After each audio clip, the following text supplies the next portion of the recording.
Yeah, I can hear you just fine. Yeah. I don't hear anything. Copy.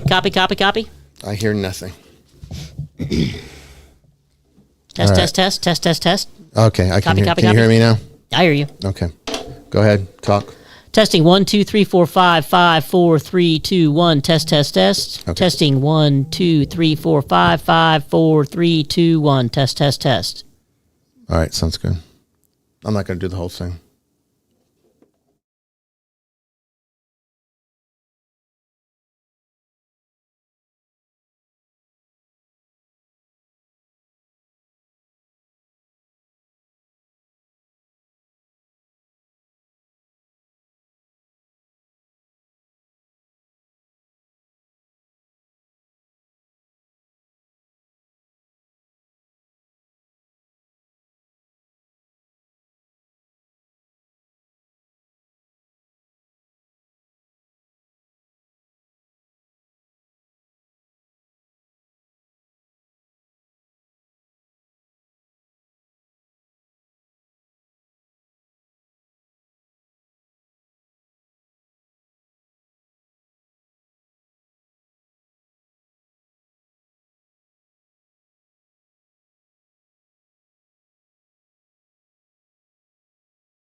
Was wrong to say I wouldn't change a thing, 'cause in the story of our lives, the best of times through colored glass, time rolls on enough to let me move on past, but every little now and then it creeps on back to shape my smile.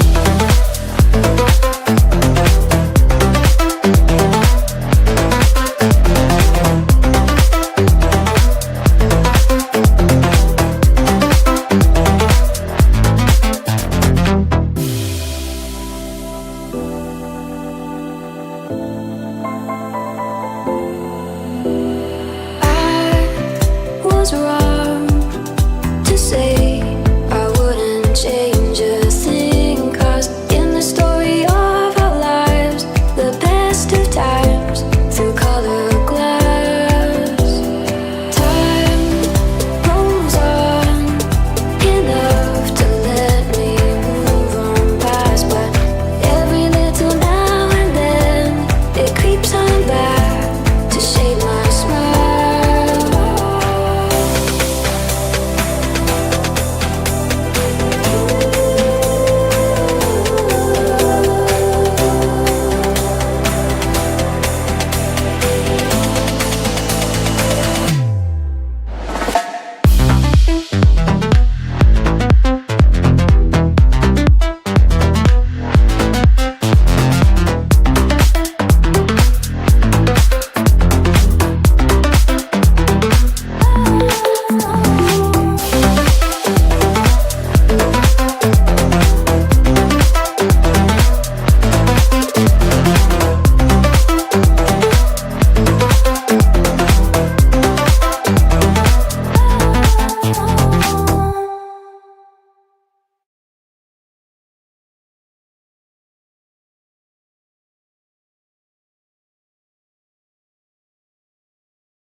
Good morning, good afternoon, good evening, whichever the case may be. For all of you listening out there across the crazy planet Earth, welcome to the season finale of Vestiges After Dark.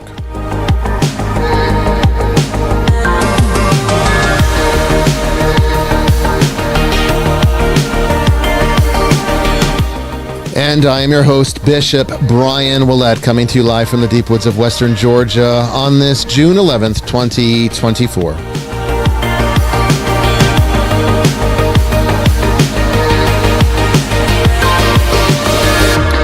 Tonight our topic is the supernatural in the Hebrew Bible. We have special returning guest J.J. Johnson with us tonight on the second and third segments to talk about this. But we've got a lot to cover on the first segment here, and we might go a little bit over.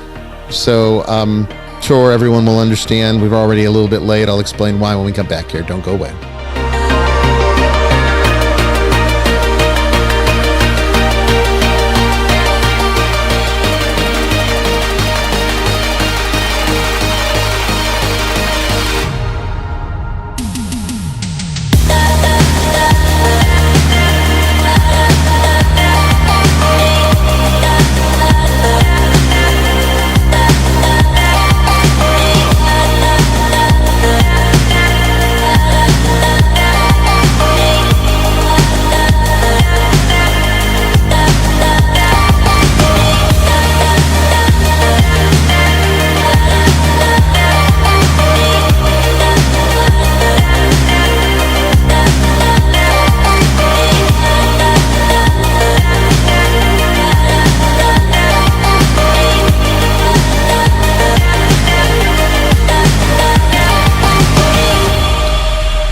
Well, hello everybody. I hope you are all doing well. I can tell you that, I'm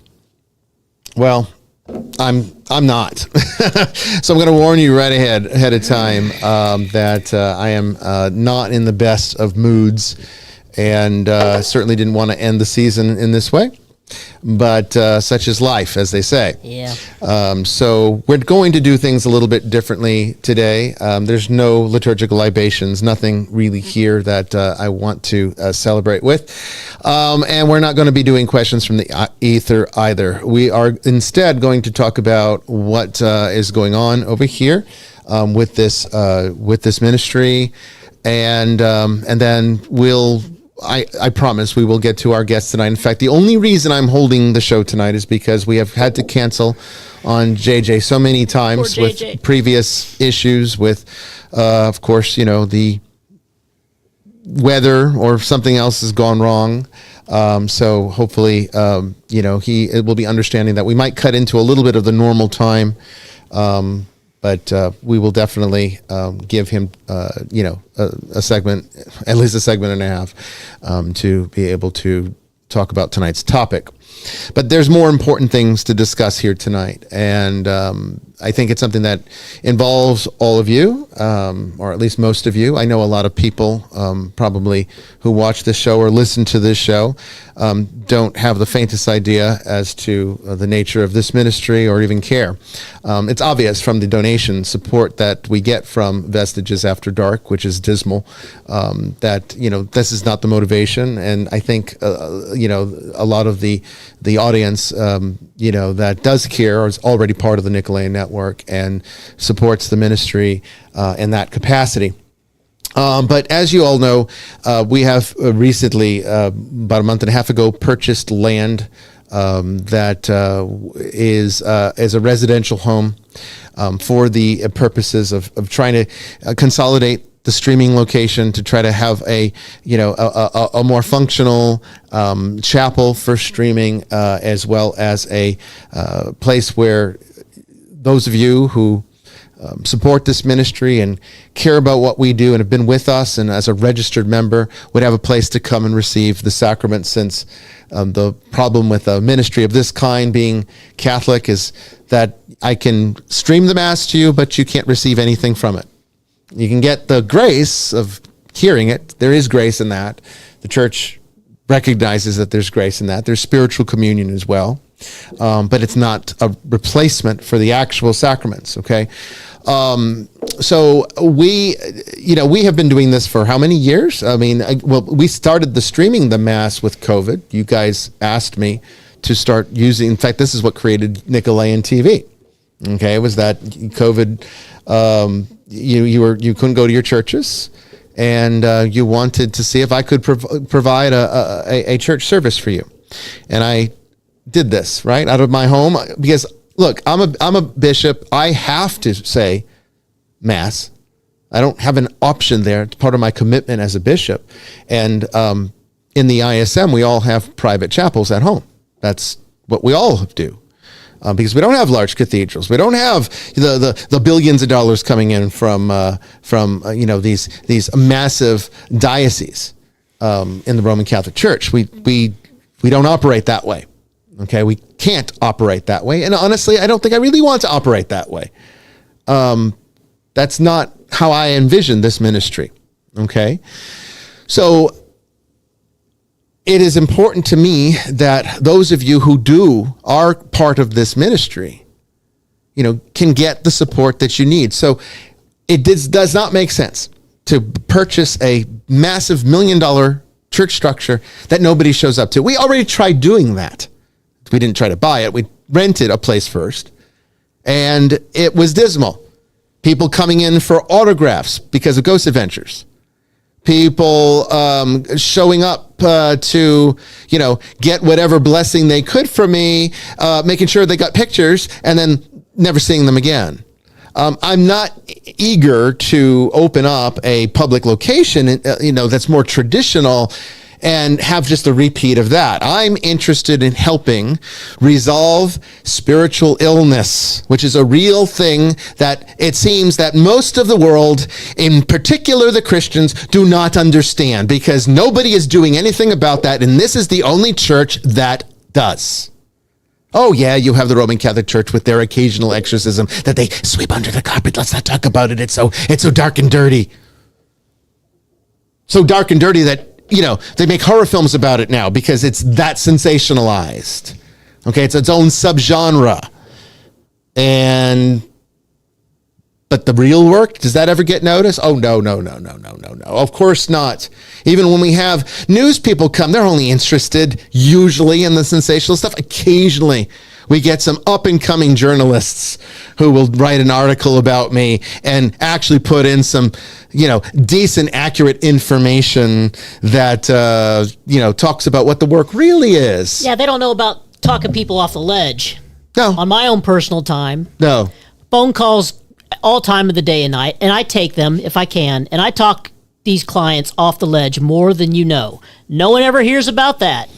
You're a spiritual counselor, and sometimes you're the only person these people can talk to.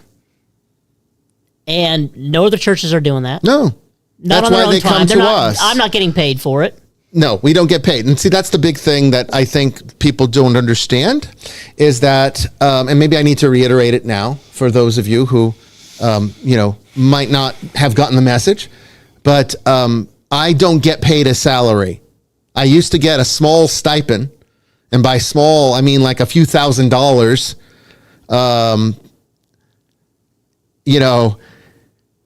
I don't even get that anymore. I get other benefits that help to defer my costs. But the fact of the matter is, this is effectively a one-income household because the burden is on Tracy to run operations for our for-profit private business that has nothing to do with the church and puts the food on the table. And we're very grateful that she's willing to do that, which is a major sacrifice because she's also having to do all this administrative stuff with this church that is, let me tell you, hell. And today, and if anyone doubted it, they got to see what kind of administrative hell this is. Because when we have set up and what we've been doing for years, which is always within, all our attorneys have always led us to believe that what we were doing was always within context of a residential property, streams, right? Lots of streams, right? We stream the Mass. The same Mass, by the way, that I have to say whether you're there or not. All right, the same mass that I have to say whether I decide to stream it or not. It's like, why not turn it on and give some blessings to people? Is that such a bad thing? Well, apparently it is. This show right now, this show, all right, not monetized. This is not a monetized channel. Okay, but it's apparently a church because it does this. Streaming apparently makes us a church. And I say that because what they're talking about is an operational church for purposes of zoning. Even though none of you come, none of you are here, the audience is virtual. The congregation is virtual, meaning there's no traffic impact, there's no community impact, no environmental impact, no noise impact. But guess what? Guess what? The impact is, of course, apparent to the people of Douglas County who came to tonight's meeting, which is why I'm late. We had a community information meeting to discuss what the county made me do. All right? So guess what the county made me do? Because we're trying to get and I'm going to say this too, that this church makes about on average, and gives or take, but it's usually in the average, about $25,000 a year. $25,000 a year. That's what this church brings in donations. Okay. And out of that, we keep the ministry going. Now, I've said this before, and I'm just reiterating it here for people to get the message through. Okay. I'd like to see anybody live on $25,000. This is why we don't pay salaries, why we can't, why we don't have staff, because we can't, why we, have to do things a certain way. Now, there are a few key benefactors that we've had over the years that have done substantial donations to get property or something else. And that's what we did with this. That's how this happened. This is not your donations that made that happen. Your donations helped to keep the place heated and the water bill running, but you did not buy it. The donations would not have been able to buy that. This is a special donation. Okay, for the purposes of trying to make it accessible for those of you who do support what we have done here over the years, to have a place that you can come and visit when you're in town, so that you can receive a confession or, come for the Eucharist or something like that. One-on-one kind of personal pastoral care for those of you who have made this ministry what it is. I'm not going to open that to the public. We tried that. They didn't want it. Okay, they didn't want it. And remember, this is Georgia. Okay, so in the state of Georgia, Catholicism is an afterthought. At best, it's an afterthought. At worst, it is despised. And when you're not recognized as Roman Catholic, nobody even knows who the hell you are, because no one's even heard of the ISM. No one's even heard of the old Catholics. As was said tonight. Yes, this was said tonight. So what this means is we were required, in order to, which is not Georgia law, by the way. Georgia law makes it very clear that any property that is held by a church that is not used for profit and is held as, maintained as a single family residence, which means you don't change it, okay, is automatically tax exempt. That's Georgia law. Plain and simple. But not so for Douglas County. No, they had to add this caveat, which is not, we don't think is legal. And of course, we're going to have to get, we're going to have to pay tens of thousands of dollars to get a special interest attorney that is going to have to fight this at the federal level and make an actual federal case. This is where the word federal case comes from. This is the beginning of one, folks. This is the beginning of one. Because Douglas County and the people of Douglas County are going out of their way to try to destroy your church. They are. It's been very clear. It was made very clear to me tonight. They do not want us operating here. And instead of asking questions, because community information meetings are supposed to be about, how is this going to impact my property? So certain things are valid concern, property value, valid concern, traffic, proper concern, building structures, changing the infrastructure, these are all valid concerns. This is what community information meetings are about. But that's not what was asked tonight.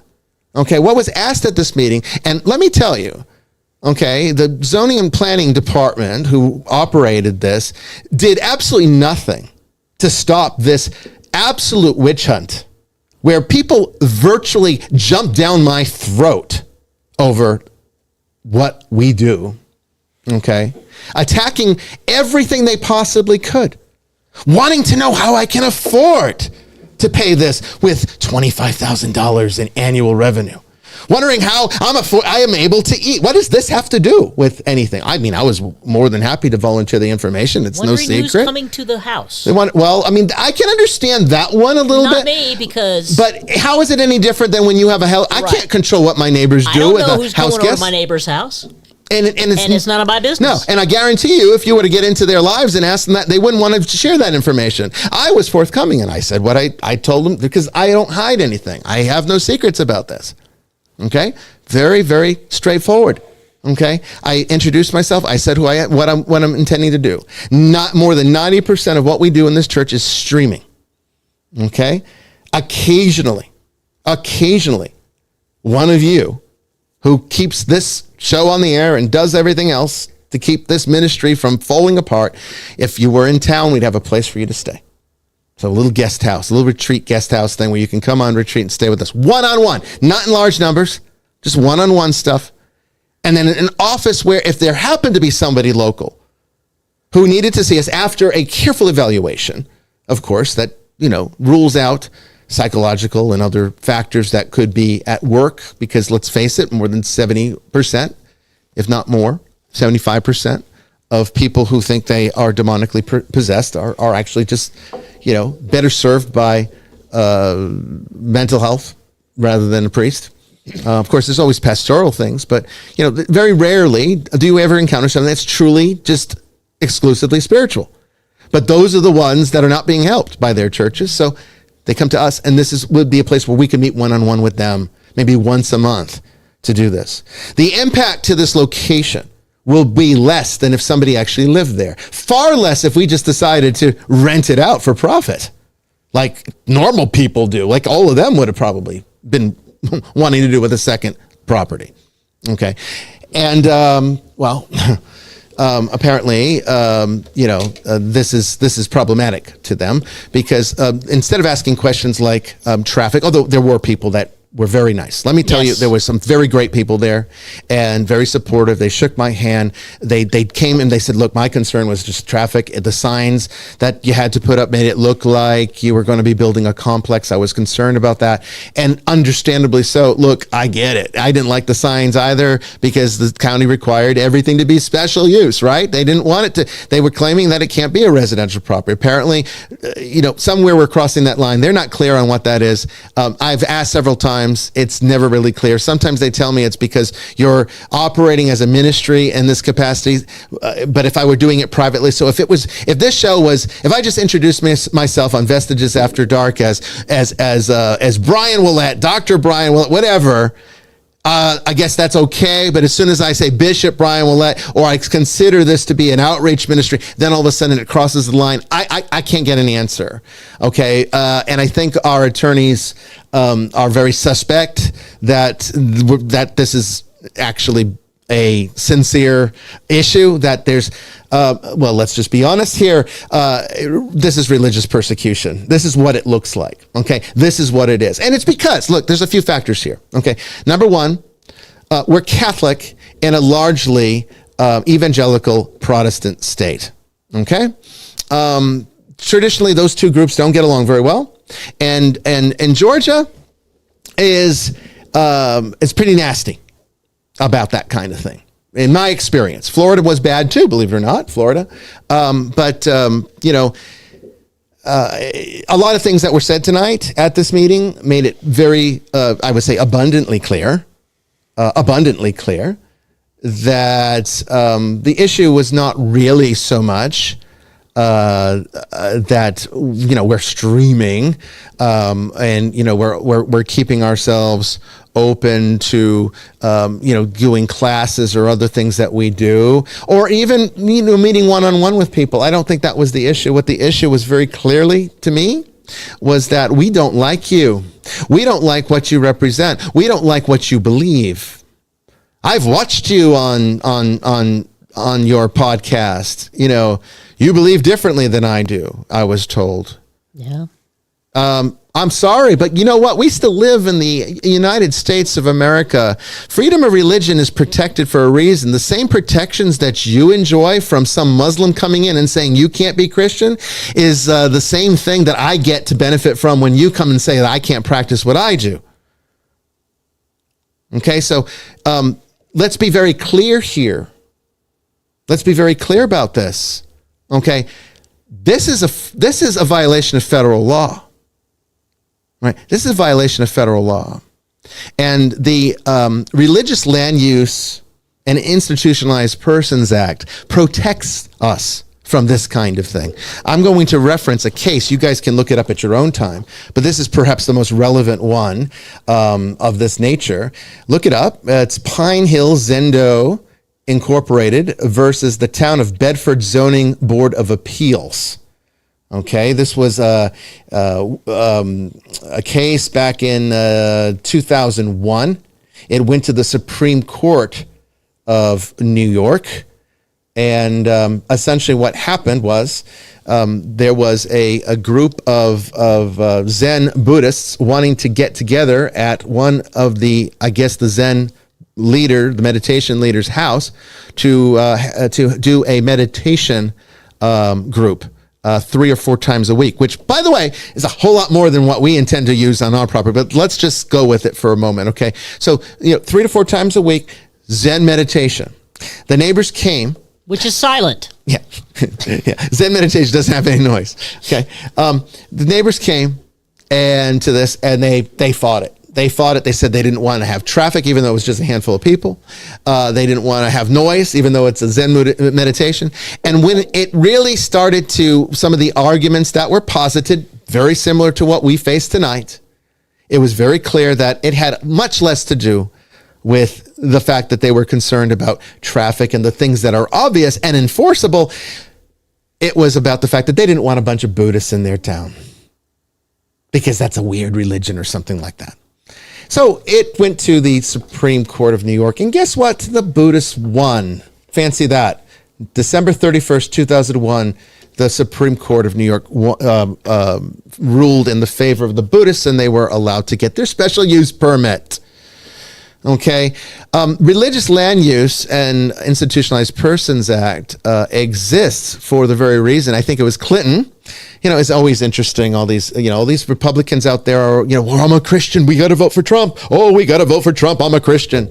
Okay. It's interesting that the Democrats have done so much more for religious liberty when you really actually break it down than any Republican I know. Because you know why? Republicans love taxes. They blame the Democrats and say, oh, no, the Democrats are the ones that are trying to tax you. Oh, no. No, the Democrats are trying to tax you to do things for society. The Republicans are trying to tax you because they want your money.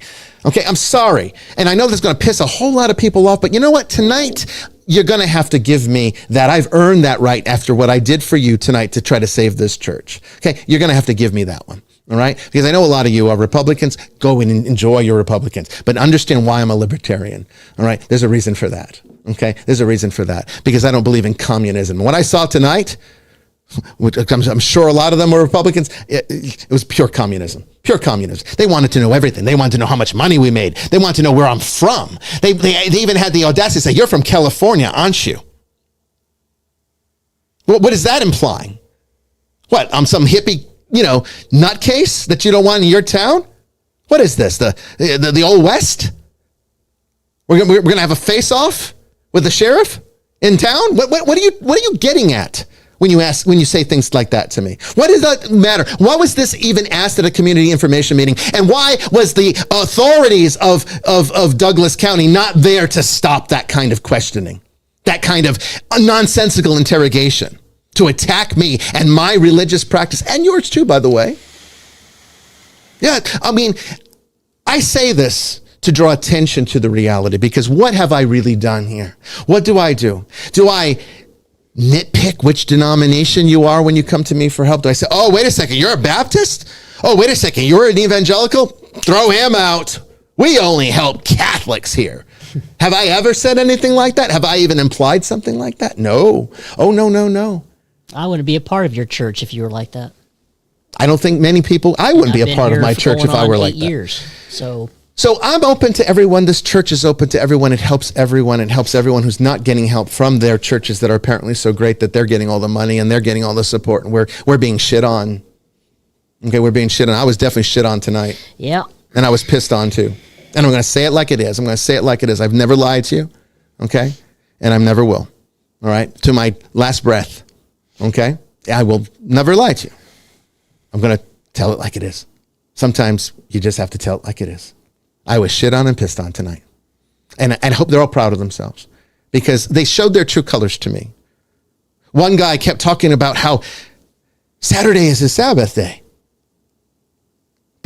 And he's got one of the properties adjacent, and he's going to be tearing up all the trees, and there's going to be lots of noise. So you might want to rethink that, because you're going to have to deal with this.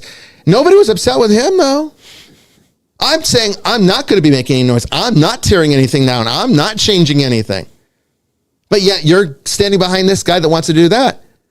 And he just kept talking about how the Saturday is his Sabbath day. So what are you trying to tell me? That I'm not of the right religion? I mean, what kind of implication is that?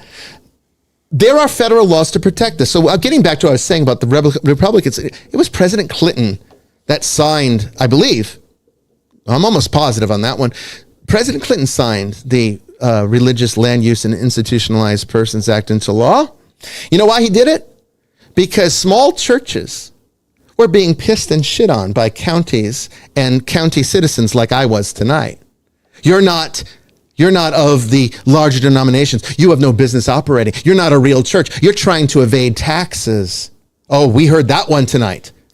We heard that one several times. Several times from the same people. Why should I have to pay taxes and you don't? Well, maybe you should run a 501c3, work 60 hours a week for no pay.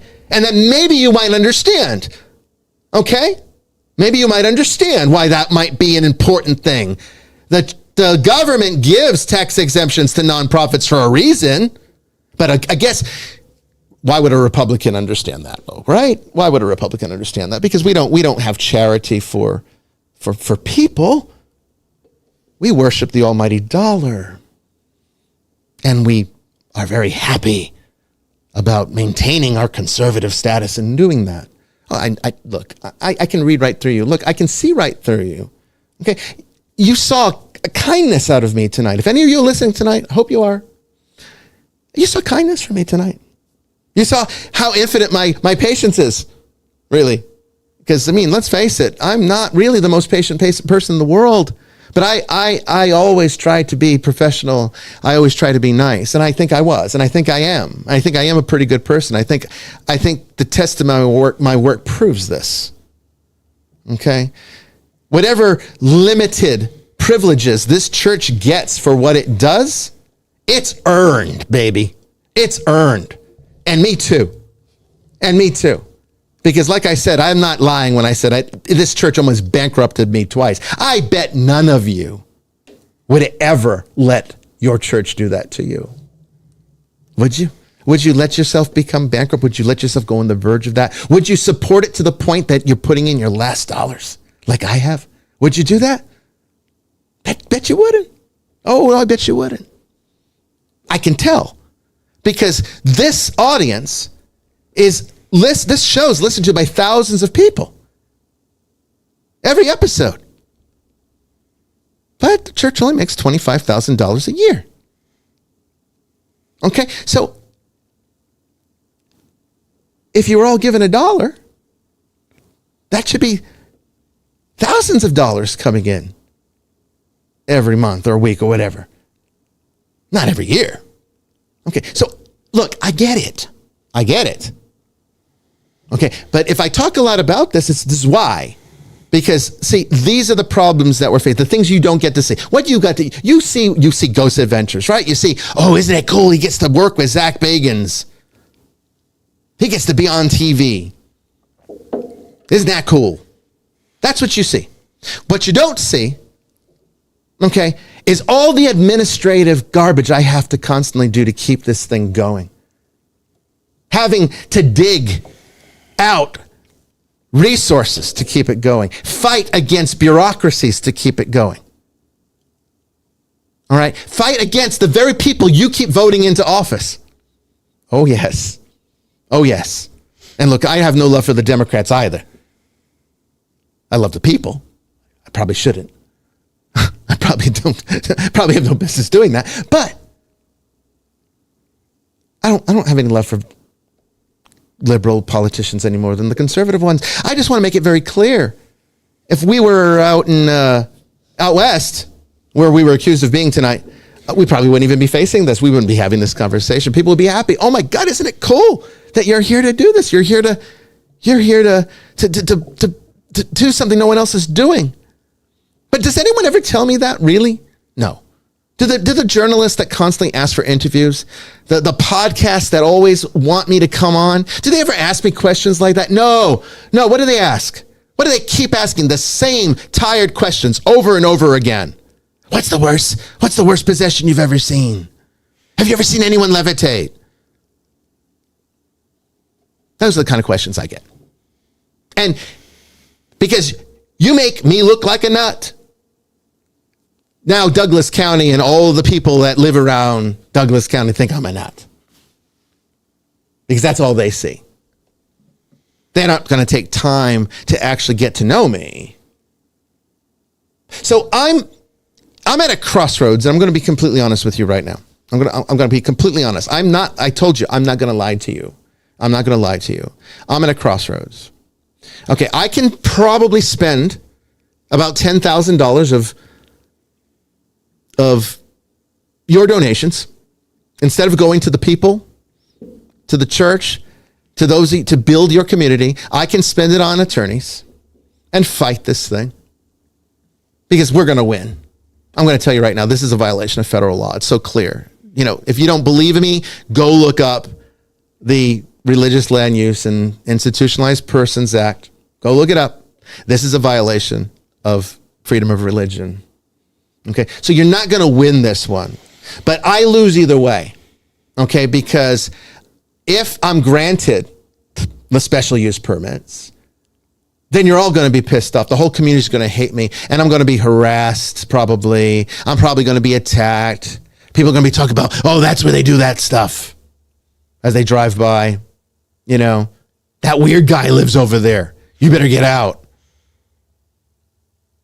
You know, and if I lose, well, guess what? I'm technically not supposed to be doing any of this, apparently. Or I can. I don't know. I guess if I stop calling it church stuff, then I guess I can do it. As soon as I use the word church, then all of a sudden it changes something. The magic of it all just changes. You know, this is the politicians you vote in. This is what they do. This is what you do. This is what you're getting with your vote. I want you to know that. Okay, that's the United States of America. It's free as long as you pay for it. It's free as long as you're willing to let yourself be taxed to death over everything. Okay, they want your money. You better give it to them. They'll give you. You can buy your freedom. You buy your freedom. That's America. Okay, that's capitalism at its worst. That's the truth of it. And I'm actually not. I'm not a socialist. I'm I'm actually a capitalist, but I'm a reasonable capitalist. All right. I'm not this kind of corporatocracy shit, which is what this is. Okay, this is what it is. So my crossroads is I can fight this. I can just throw the church coffers at fighting this because it is the church's lawsuit. Look, I'm tired of bankrupt. I'm not going to bankrupt myself. I'm not going to put myself into bankruptcy a third time. Or put myself close to it. I've never filed bankruptcy, but I came close. So I'm not going to do it a third time. I refuse to do it. Okay. So if the church is going to fight to survive, the church is going to have to front the bill. I promised Tracy a long time ago, look, I'm never going to put our personal finances at risk ever again for the ministry. I can't do that. I can't do that to her. It almost destroyed us. I won't do that again. So the church is going to have to do it. I can fight it, and we're going to win. The church will be broke when it's over with, because the first attorney wants a $5,000 retainer with $500 an hour. All right, and then we need a local attorney as well, because the attorney that actually fights the federal cases in Washington, D.C. and will work the federal level, and then we need a local attorney that knows local laws, and he's probably going to want the same thing or close to it. So I'm guessing $10,000 at the minimum to fight this. Okay, I can put that money and do it, and we probably will, because I think the board has already decided that that's what they want to do, and I'm not going to go against the board. Okay, if that's what the board wants, then the board's going to get it. I might disagree, because I'll tell you how I feel right now. How I feel is like, I feel like Jesus put in 3 years. I've given my whole life. Okay, I think 3 years is pretty good. Look at what Jesus accomplished in 3 years. Look what I accomplished in my life. Not as much as Jesus, but there comes a time when the show's over, and I'm kind of tired of fighting this. I'm kind of tired of being a celebrity, but none of the protections of a celebrity, none of the it's like all the fame, all the dark side of fame, the infamy, I guess you could say, but none of the benefits. No compensation for my family. No, everything I do does not put my kid through college. Everything I do doesn't put food on our table. Everything I do doesn't prepare for retirement. Everything I do doesn't take care of our medical bills, or when eventually we get to the age where we need medical help. And let me tell you, this is the United States of America. Oh yeah, you can live long. Better pay for it. You got cancer? $300,000 payout. $400, $500, whatever it takes. You better mortgage your house 3 or 4 times to pay for cancer. That's the United States of America. And I'm not saying that socialized medicine's great. I know the problems with that one too. I believe in nonprofits, but nobody else does, because we're a nonprofit. Okay, we have a federal 501c3. We've had it for years. Okay, the United States government recognizes this church, but Douglas County struggles with that. Can't wrap its head around it. I don't really want to be here anymore. I really don't. So I'm kind of tired of this. And so I'm glad that this is the last episode of the season, because I'm going to take the break to really reevaluate and take time, because I'm not an impetuous person. I might speak impetuously occasionally, but I'm not an impetuous person. I am not I'm not volatile like that. I am a very deep thinker. Okay. In fact, I'm never not thinking. I'm always thinking. Okay. I'm always thinking. All right. I'm going to tell you that I am tired. I've been tired. Okay. I cannot be an effective exorcist. I cannot be an effective pastor. I cannot be an effective bishop if I am constantly having to spend all my time fighting bureaucracies. Okay. Largely on my own, because I've got my staff, Tracy and Jamie, but I don't have anybody to take the administrative burden off of me. I've got to do it largely myself. I'm the only one who can. I'm the only one who can say the Mass. I'm the only one that can perform the sacraments and confirm them. I'm the only one that can teach the classes. I'm the only one that can run the podcast. I'm the only one that can do everything. I can get support, and I'm so grateful to everybody that gives that support. My colleagues, my audience, my moderators. I'm so grateful. Okay, but understand that it's killing me. Okay? It's killing me. So I've got to decide, do I want to go all that way? Do I want to wait for the heart attack, the stroke, or whatever else comes my way? Or do I want to be like, you know what? I fought the fight.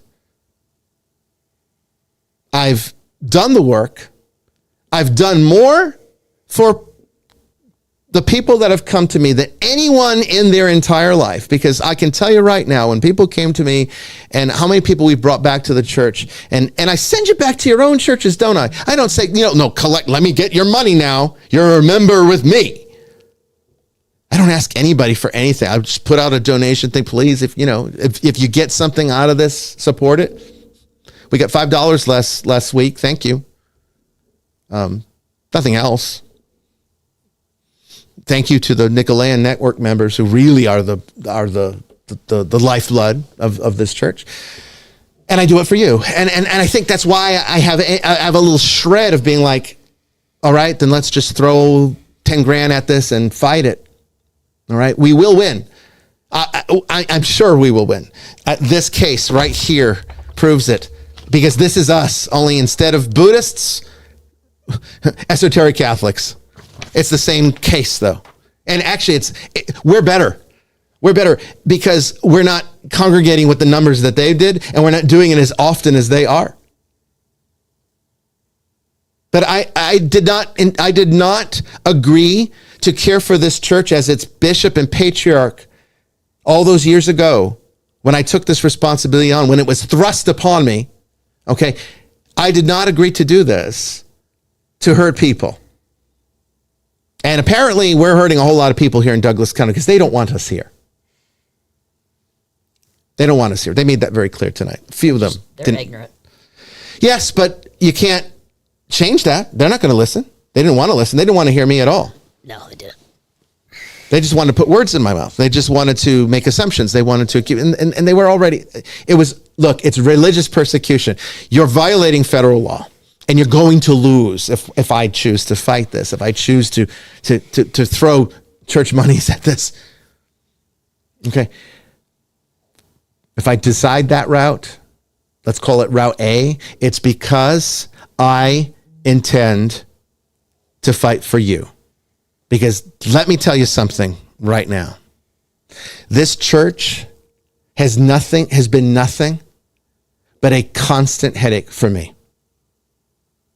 It has compromised my spiritual health with what I've had to do. Because see, what you see is my kindness. That's what I share with. That's what I choose to give you. I try for this show at Mass, in the webinar, wherever else you might interact with me. I save the best of me for all of you. And everyone who knows me gets a much shittier version of me because of all of the stress that this puts me under, all of the heartache it puts me under. And you know who gets the worst of it? You know who I save the worst part of me for? Me. Now, I'm not telling you this because I want to make you feel bad. That's not why I'm saying this at all. But I want to make it very clear why, if I choose to fight it, that I'm doing it, because I'm going all the way. I made a commitment. I'm going to go all the way. And I think that's what this board wants. So I'll do it. I'll do it if that's what the board wants. We still need to deliberate more, I think, because I know we will win. I know it will be a costly thing. I know it will probably involve a Supreme Court, but I know the law is on our side because I know the Constitution, but probably better than all these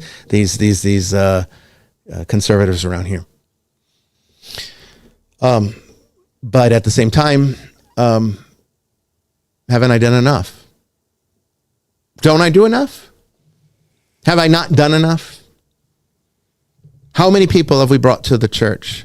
How many people have we healed from very serious afflictions that no psychologist could touch, no medication could resolve?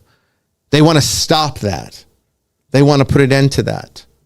Maybe I should let them. You might say, no, Bishop, don't. But I don't do it for me.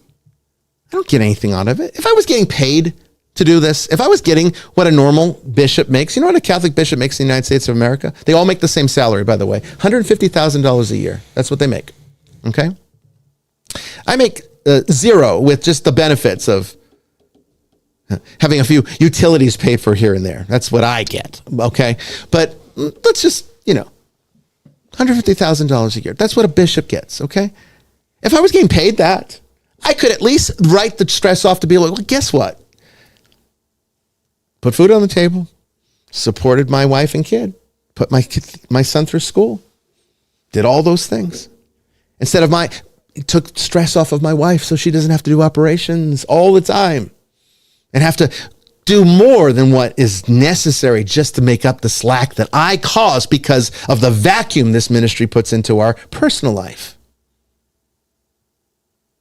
I don't say this to say, Bishop, give it up. We never wanted that for you. I know you don't want that for me.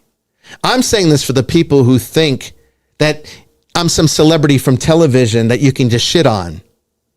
I'm saying this for the people who are hopefully at the meeting tonight listening now and realize the impact that your words had, that you didn't understand, that we didn't have time to discuss, that some of you didn't even want to hear. I'm saying it for those of you. Hopefully at least one of you is listening. One of you did tell me that you listened to this show. Hopefully you've learned something. I guess I'm a bad person because I accept every Christian, don't I? I don't play denominational games. I just practice good theology. I can back it up. I hope you can.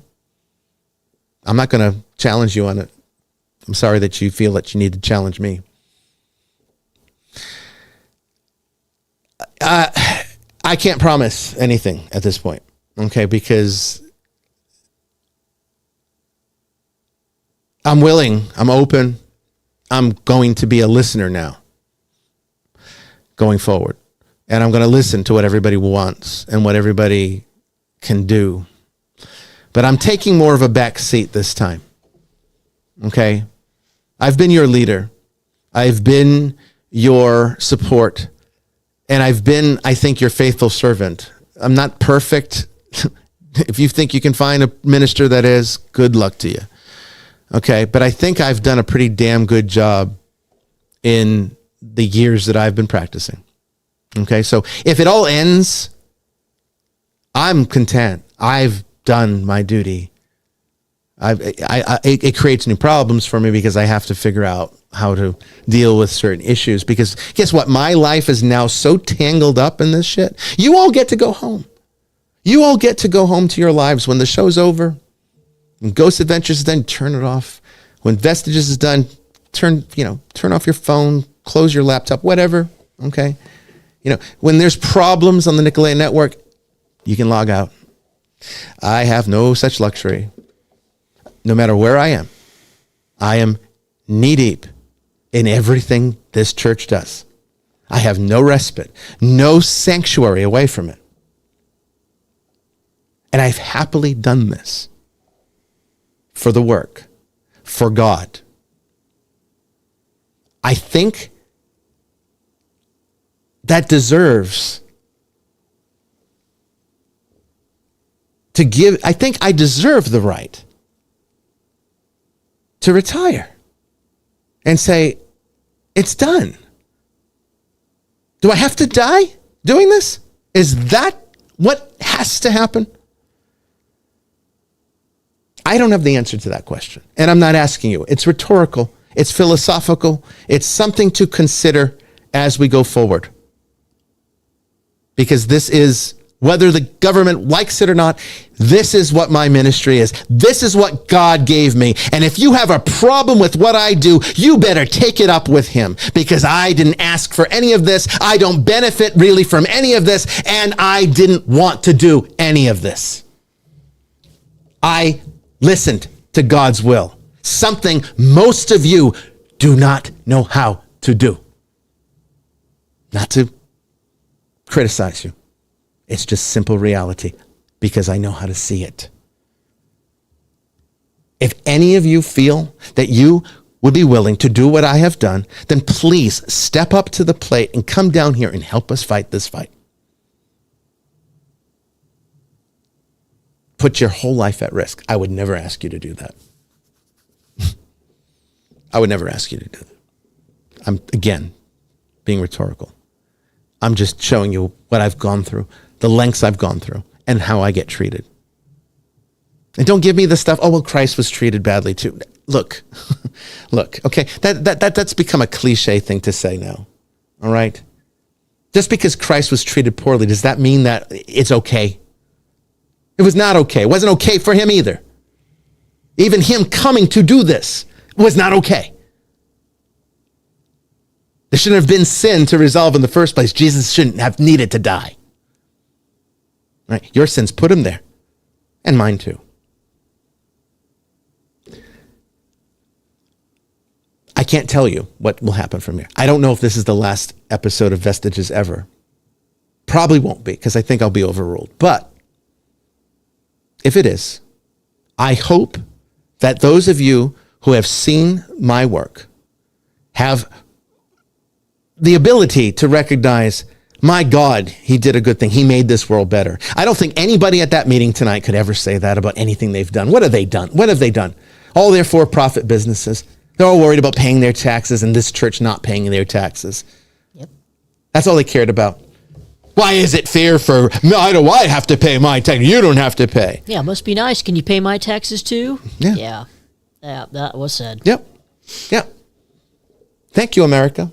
Thank you. Thank you, Georgia. Thank you, Douglas County, for showing your true colors. You might have pulled the wool over your pastor's eyes, but you didn't pull the wool over mine. We'll be back after this.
Oh, welcome back, everybody, to Vestiges After Dark. We're going to debrief a little bit from the chat and clarify a few things, and then once we have done that, we'll get into tonight's topic and away from this one.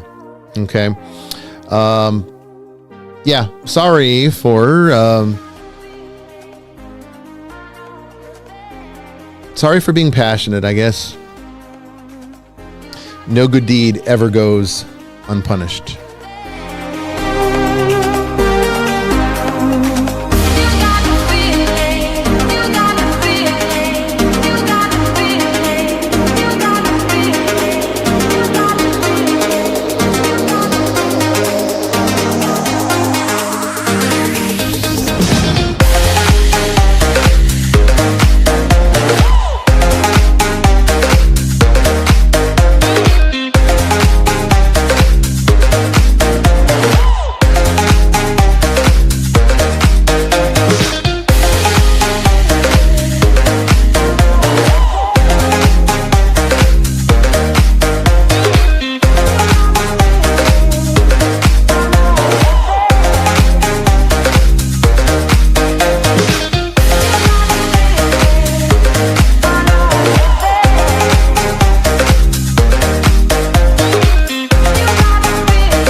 Okay, so I noticed a few things. I can see that some of you are wanting to help, and I can't say that I can't say how much that means to me to hear that. If you really want to fight this fight, okay, you can email the church. It will get to me. I promise you. office@nicholean.org, NICHOLEAN.org. Okay. The meeting that, I know there's talk here about my going on vacation. I'm not going on vacation. I'm canceling it. Okay. Because I have to deal with all this. So I'll be most likely available.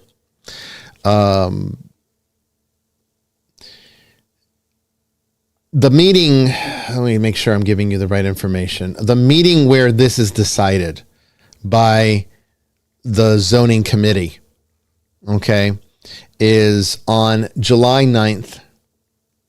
That is Tuesday, July 9th at 6 p.m. Okay. If you want to come and give a statement before the committee as to what this church means to you, it will only help. I know that I think some of you were talking about wanting to do that or wanting to know if you could do that.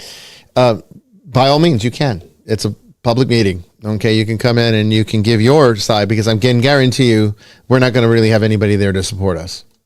So if you want to come out, fight the fight on the battlefield, you're welcome to do so if we decide to go that direction. And like I said, I am a listener now. Okay, I'm not trying to direct things here. I intend to listen. So I'm that's what you can do. You can come. You can come to that meeting. I'll let you know if it gets canceled because we retract the request. Like I said, we'll win. I don't even have any doubt in my mind that we're going to win. Religious persecution is still a crime in this country. I mean, it's against the law at the very least. Maybe not a crime, but it's definitely against the law. Okay, and they're not going to win. This is what they're doing. They're not going to win if we fight it. So if you want to support it, either financially, because it's gonna drain the coffers. Let me tell you right now. You can imagine that at $25,000 a year, the $10,000 is a lot to this church. But it is what it is. Okay, so if you want to support it, you can do it financially. You can use that QR code there. You can send physical donations in. The information's on the website. That's fine. And if you want to come, which would be, I think, even more impactful than the money, and give a statement to the hearing, it wouldn't be great if there was just like one person after another coming up and talking about all the good this church has done, how sincere it is, instead of this handful of angry people who, I mean, it was so clear to me that they didn't even recognize me as clergy. I was their enemy because I was not their religion. I was not what they wanted. I didn't meet expectation. And guess what? Newsflash, I'm not here for you. Okay? I never have been, apparently. So that's what you can do if you want to fight this. Okay?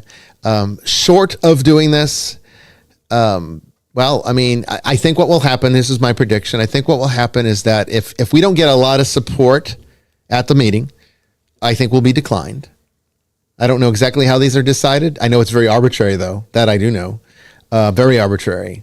So I don't think if we have a lot of support, we're going to get and they might even just disregard anybody who's not Douglas County resident. So they might not even care. I don't know. But I think we'll get denied the special use permits, and then they'll try to come after us financially with the taxes, and they'll try to do all sorts of stuff that's not legal. And then that's when we're going to have to spend all this money on attorneys to take it. Basically it's a civil rights violation, religious liberties at stake, and they will lose. I don't know how much there can be punitively in that respect, how much you can recoup from winning a lawsuit like that. I don't know. I guess we could sue the county for damages because this is going to seriously damage the finances of this church fighting this lawsuit. If it goes that direction, I guess maybe that's something that can be done. That's to be decided by our attorneys who know more about such things than I do. Do I want to fight this? I do if you do. If you're going to leave it to me, no. I've already fought. I've done my part, I think. And retirement is sounding pretty good. Joining us from Australia, we have Father Chris Yates. A little bit of a late intro there. Father, how are you doing tonight? I'm doing okay. I'm doing better than you. I'm sure you are. Yeah, I think everybody's doing better than me tonight. But you know, it's I mean, I won't labour the point on air, but it's the fact that ordination is a cross is obvious, and so I've been in bad places too, and you know, will be again, and so, but you know, there's hope for the future for all of us. So. Yeah, cross is I guess what it should be. I think right now though it's behaving more like a curse. I'm not sure that's what was intended by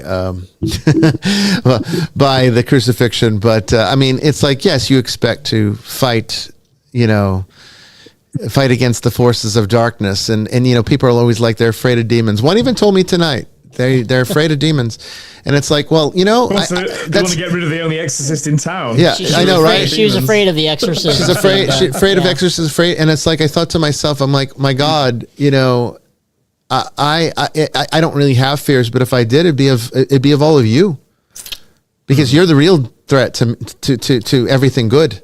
You're the real threat. Because, you know, you're trying to stop someone that has done so much charity that on your best day, I guarantee you haven't even come close to what I have done over my lifetime. And things you'll never know about because I don't talk about them. I don't really talk about what I do. I don't want to pat myself on the back, but I guess I have to right now so that people like that understand. Yeah, you're stopping a whole lot of good, more than you could even, you don't even realize the damage that you're doing. You don't even realize that's the real intrinsic problem for me, is that what I do is so subtle that you don't even know the damage that you're doing. And what's worse, and this is the part that I almost fear, far more than any demon, okay? That you don't even care. You don't even care that you're doing it. That's the real tragedy. In my mind, that makes you worse than any demon I've ever gone up against. Far worse. Well, we're just facing an entire Western culture that's hostile to Christianity, and the most hostile are people that think they're Christians. Mm-hmm. Mm-hmm. Well, that's it. It's the Christians that are doing it. It's the Christians they want you to be Christian on their terms. They want, it has to be their terms. It can't be, you know, they don't want to hear it. They've been brainwashed by bad religion. And this is why, look, you probably hear me and it sounds sometimes like we get a little hard on Protestants, but it's not the Protestants themselves. It's the bad theology that leads people to end up conditioned like this and to becoming people like this, who do things like this. That's what I'm upset about. That's what I fight against. It isn't Protestantism. If I was against Protestants, I wouldn't want to deal with any of them. Most of my support is from Protestants, not Catholics. Yeah, Brandon, here from Tennessee. How many times? I mean, you are like you're the poster child for that statement, aren't you? But then again, I can guarantee you that some of the things that you've told me, that the people that you deal with out there would be persecuting me the same way like they are here. So, you know, it's like it takes a certain amount of awareness, I guess, self-awareness that they don't want to have. They don't think they need to have it. And then they're going to use the excuse of, oh, we don't want traffic, or we're afraid you're going to change the neighborhood, or we're afraid that you're going to, you know, once you get the special use zone, you're going to do anything you want. This is just code for we don't like you, and we're going to persecute you under the guise of something that sounds legitimate and legal. And you know what? I can see right through you. Okay, so try it. You're going to lose. All right. The federal law protects me. It trumps any local law. So there's nothing that anybody at that courthouse that was there today, there's not one person there that can overrule the federal law. Okay? And the law actually stipulates it. Thank you, President Clinton. Thank you, Democratic Party. I'm going to give you a gold star today, okay? Because you're going to help us out. All right? You're going to help us out. It was a Democrat that made that law. Thank you. So, you know. Well, I mean, it touches on an established religion, right? Because the whole point of the Constitution is that in reversing what had happened in England, the USA, the founders said there'll be no religious test for office, there'll be no state religion, and so preferring certain religious groups over others is clearly forbidden in the Constitution. And I made that very clear tonight too. And somebody said, "Oh, we're not doing that." And I said, "Oh yeah, yeah, I can tell you right over here in this department." And I pointed in the direction of where most of it was coming from, the vitriol. I said, "I absolutely feel that." And if we want to be arbitrary here, if we want to make arbitrary judgments, we want to make arbitrary statements, we want to make arbitrary accusations, then guess what? I get to too. And they weren't stopping it. You have to remember that IQ is a bell curve. You sure it's just not flat at like 40? You sure it's just like, with outliers, little dots, Father? There's little dots of intelligent people, but I think it's just flat. I'm not sure there is really. I'm not sure there really is a bell curve there. I think it just caps out at 40, and then you get the little outliers of intelligent people scattered about.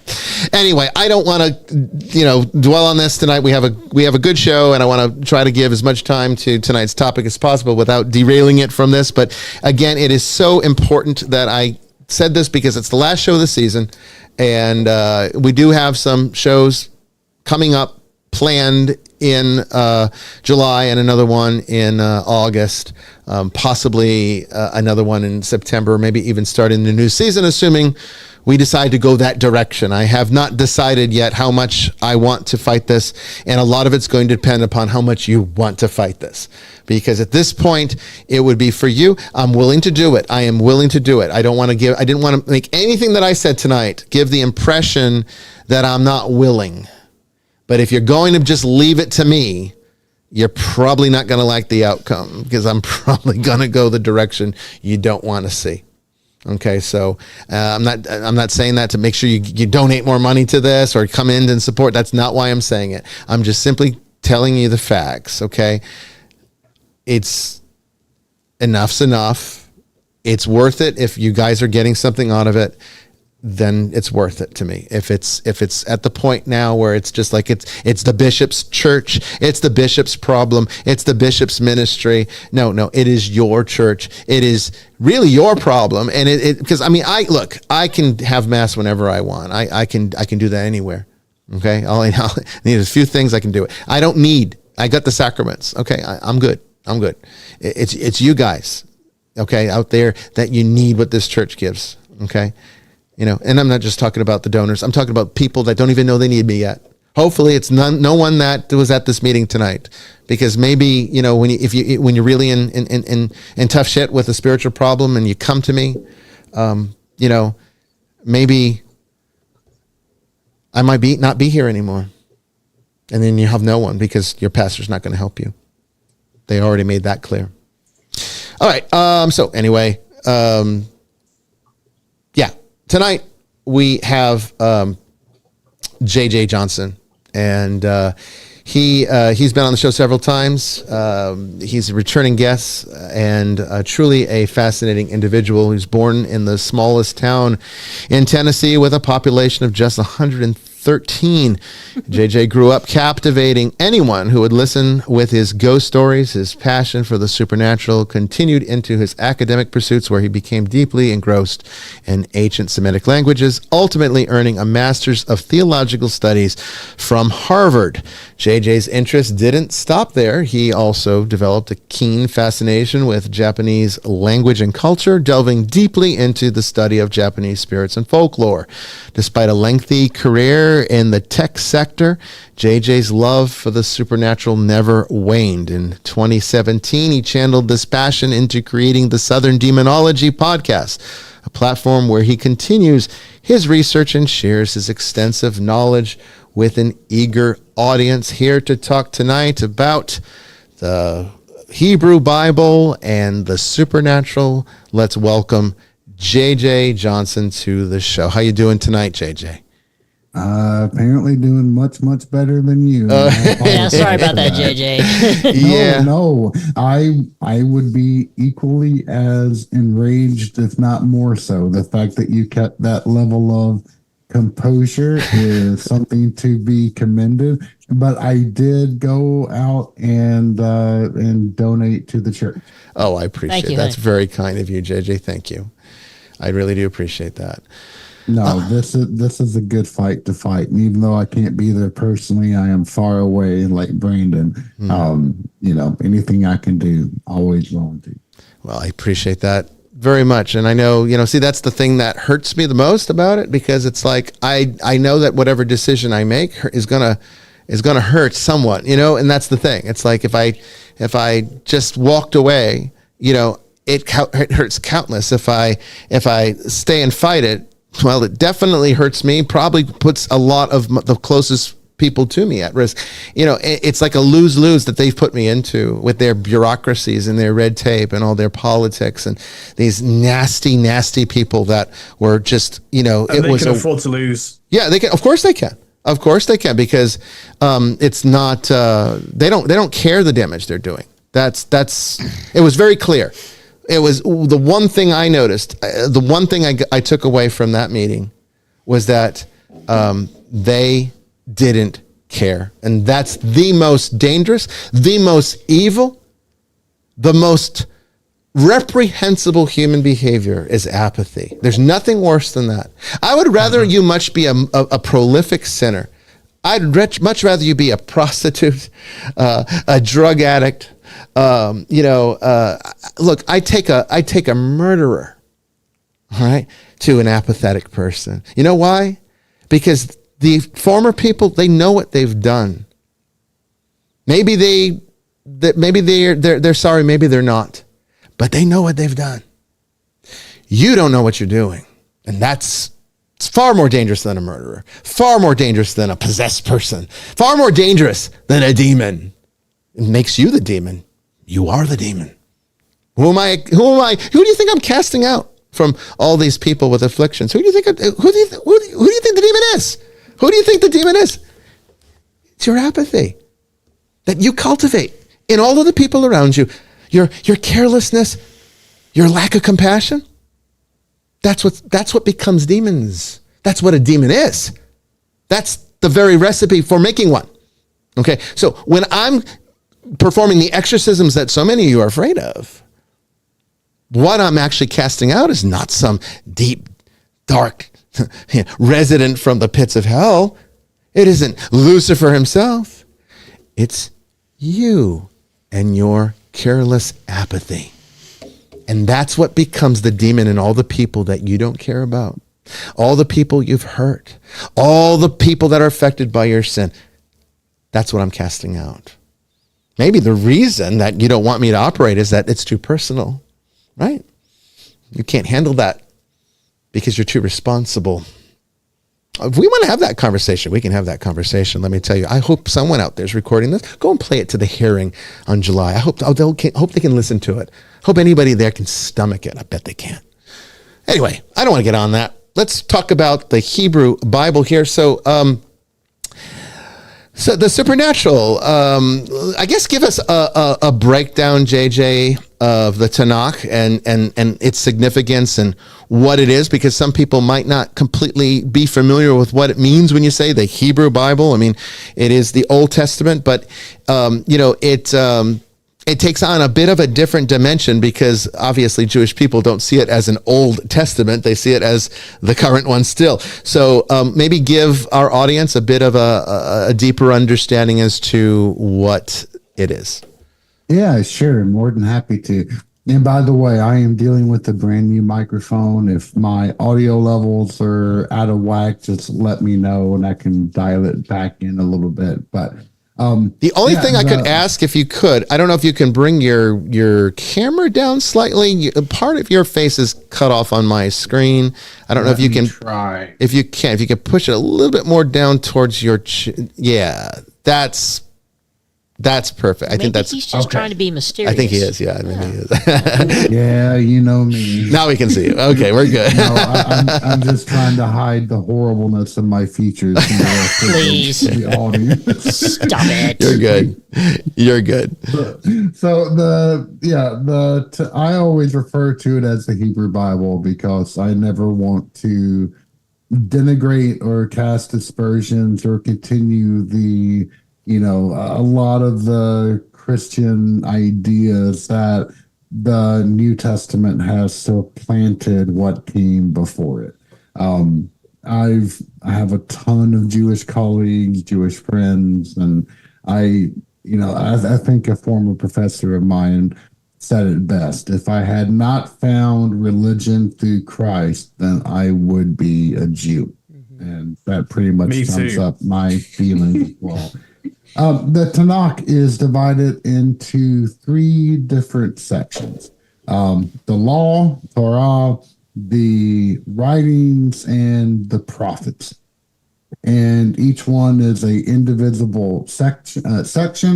The law is the oldest section of the Tanakh, with the others varying in time frames.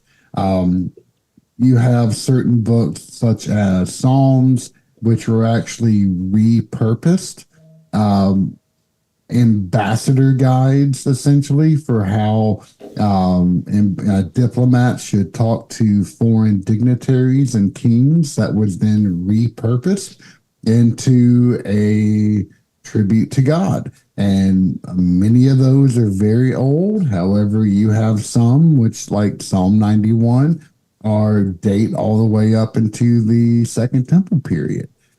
So you get a lot of different time periods and concepts, but it's beautiful, especially if you read it in the Hebrew language. It's absolutely fascinating. Yes. I mean, I think that's always an important point that we're trying to make on this show, that many of the misunderstandings and misconceptions that Christians seem to have or take for granted, or they think is fact because they read it in English and think they understand it, when so much of Scripture is dependent upon reading it in the original language. We emphasize that, of course, with the Greek in Christianity, but the same is true for the Hebrew in the Old Testament or the Tanakh. So, how does a person that doesn't have the gift that you have in being able to understand these, somewhat complex languages, how can they approach reading scriptures and being able to understand it in its original context better? That is a fantastic question. So you don't have to go to the original language. I would first recommend divorcing yourself from the King James Version, just because we've tried to make that effort, and that's what probably got me, crucified tonight. So, I mean, oh, trust me, I understand.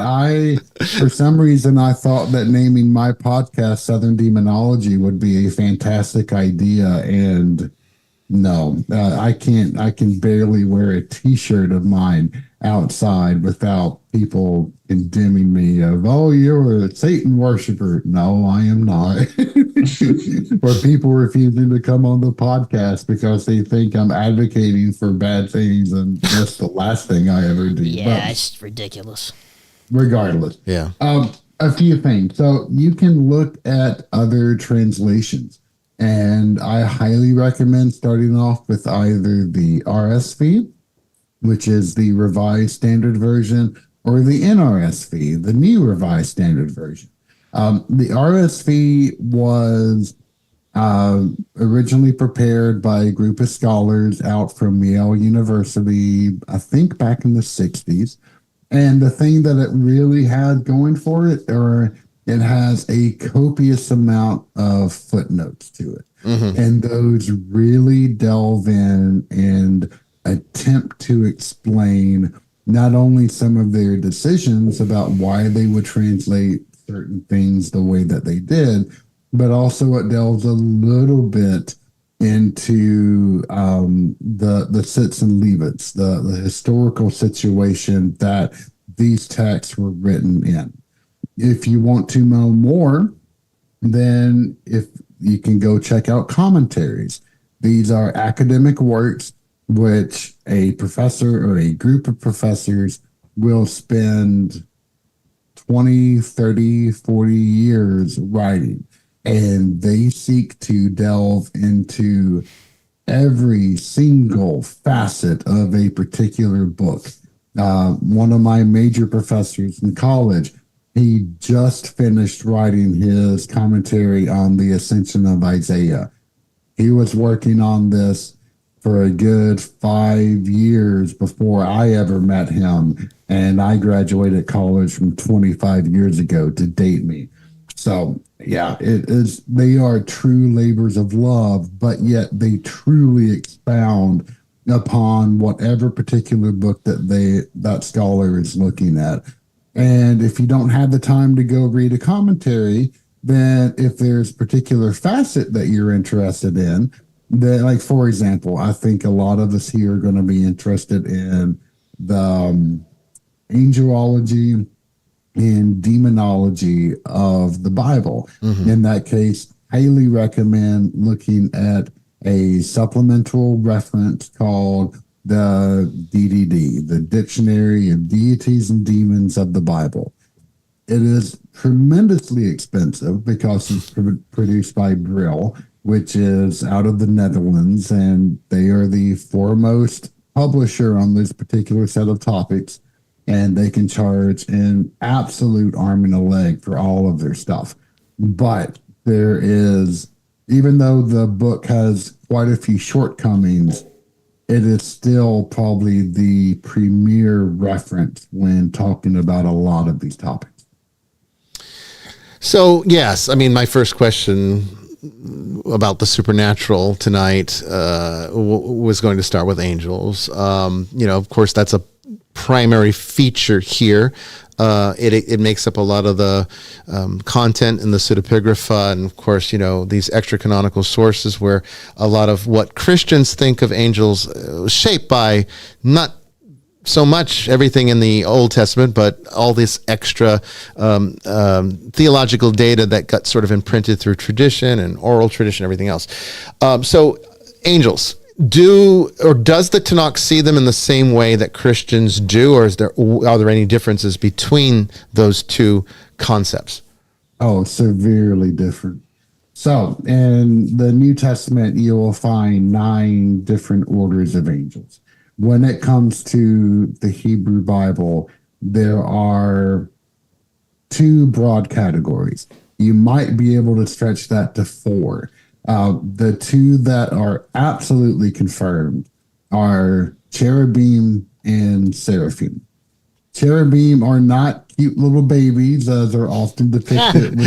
Quite the opposite, right? Yeah, they are. In fact, if you've ever seen a picture of a Damascus goat, that is kind of the closest analogy that I can give you for what these things truly look like. They are based upon Babylonian images of royal spiritual beings, and they have 4 legs. They have the lower body of a beast, the head of a human, and they form the living throne of God. Seraphim are radically different as well. They are not humanoid in shape. In fact, if you go off from old Phoenician depictions of them, they are depicted as burning snakes. In fact, the word seraphim literally means the ones that are burning, the burning ones. And whenever you look at that verb, the noun form of that verb within the Hebrew Bible, the vast majority of those references are actually talking about burning snakes. So it is not a stretch to see them depicted in that fashion. But Isaiah 6 is probably one of my favorite passages, in which I'm going to do a very loose translation from Hebrew here, but it's and seraphim were standing from above from him, God, 6 wings for each, and with 2 it would cover its face, and with 2 it would cover its feet, and with 2 it would fly. And each calls to each, saying, Kadosh, Kadosh, Kadosh, Adonai Sabaoth. Holy, holy, holy is the Lord God of hosts. He fills the world with his glory. It's part of every mass as well. Exactly. Radically different than what you find in most English translations, because they clean it up a good bit. But it's the Hebrew is just beautiful to me in that regard. So when we get to the subject matter of demons, of course, Christianity has this concept of the fallen angels. A lot of this, again, comes from extra canonical sources. We've talked, I think, quite a bit on your previous appearances regarding the fact that there really isn't a devil in the Hebrew scriptures. That is sort of a intertestamental addition that comes out of the pre-apocalyptic culture that's developing between, I guess, Daniel and what becomes the New Testament. So the Jewish religion recognizes, at least in Kabbalistic terms, it recognizes Dybbuk, but they're not really fallen angels. So what is the official Hebrew Bible, looking outside of any kind of extra canonical sources, just looking at what the original mind of the authors of the Hebrew Bible, what they intended to, for us to understand, where do demons fall into that category, if at all? Sure.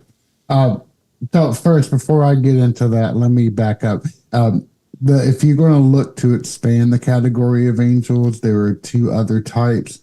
The third would be the Ophanim, which would be the wheels in Ezekiel that appear underneath the living chariot of God. However, some pseudepigraphal texts make them into true angels. The Hebrew Bible casts a lot of doubt upon that. And by the way, if you ever see these quote unquote realistic depictions of angels that went around social media and still popular, they're absolute BS. They're the worst things I've ever seen. Yes, they help to capture some of the otherness that angels might look like, but beyond that, they fail in every regard. And then the last would be kind of archangels.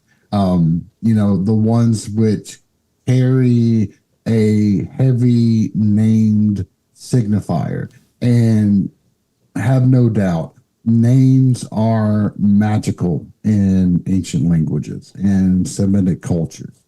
You find that most especially within classical Ethiopic, but that extends all the way into the Hebraic thought as well. And there's only really 4 mentioned within the Hebrew Bible, and that is a perfect segue into talking about demons, because one of the inspirations for even coming up with the idea of a demon would be a dark angel. And that is because in Jewish thought, there is an angel that leads each of the 70 nations. And all of the other nations seem to hate Israel. So how can that be the case? If Israel is God's chosen, then why are the other angels ganging up on Israel to beat it up? And in fact, the angel that was supposed to leads Israel is actually named Israel. It's not Michael or someone else that you may think of. And this led to the idea of, well, maybe there are bad angels out there. And that was one of the historical concepts that helped to lead about this. But there are 2 others. You mentioned, this kind of apocalyptic worldview. And that was very much the case leading into the Second Temple period. After the destruction of the First Temple, people were sent off into exile, and that absolutely crushed the beliefs and hopes of so many different Israelites at the time. And so there's this idea of a former professor of mine, Dr. Hansen, referred to it as the shalom chaos paradigm. And it's this idea that water represents utter chaos. And, if you look at Genesis and Bereshith, then water is the one thing that God never got rid of. It was just pushed back when the firmament was created. And water becomes a symbol of that chaos that's now lapping up across the land. But during this exile, you also had very close associations, not only with Babylonian thought, and that's where we get into some ghosts that we can go into later, and necromancy, but it also comes into its association with Zoroastrianism. And Zoroastrianism has perhaps the most advanced dualism of any religion, period, ancient or not. And that gradually grew to, I won't say infect, but it helped to dramatically alter the radical monotheism. Well, the ancient Judaism really wasn't monotheistic, but the radical monotheism that kind of erupted into Judaism, where there was no enemy of God. God controlled everything, whether they were lying spirits, whether they were forces of destruction, they were all sent by God. He controlled all of it. And suddenly there was this huge quest to find out who this enemy of God could be. And that fluctuated for several centuries, trying to nail down exactly where these biblical contexts could be. And it was kind of a hard road to hoe because of the fact that there is no word for demon in the Hebrew Bible. The closest would be Sha'ir, which is a fawn or a goat type of being. But you had all of these kind of spirits, especially within Dudael, where all the bad things are, that became obvious candidates for these negative, evil spirits. And you find that a lot within the Essenes. But you also had mention of all of these otherworldly beings, especially these Catholic gods from the underworld, like Baal Zebub. And they became one of the major factors as well, in addition to, let's not forget, Azazel. Right.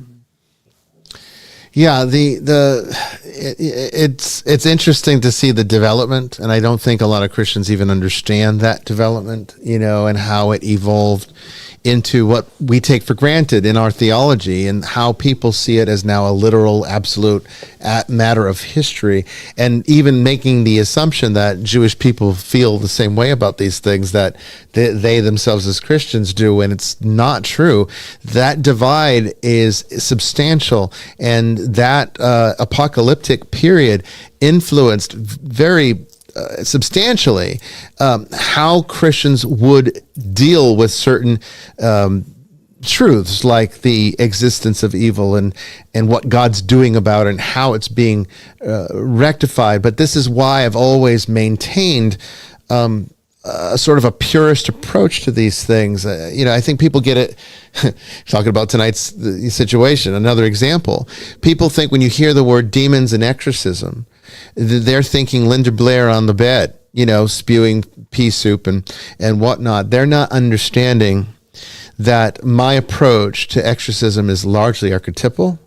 It is largely understanding how the brain manufactures a symbolic world in order to understand itself. And religion did exactly the same thing. Every religion does this. All of the great myths of the world. When why Father Chris and I have said before that myths are more true than even history. The reason we say this is because it conveys a substantial truth, an intrinsic truth that is ineffable. It's beyond human comprehension, but it is a way of being able to convey it in a way that the brain can say, well, I kind of understand that, at least is symbolically represented in this way, which is what a myth is, which is what a demon is, which is how these things should be looked at.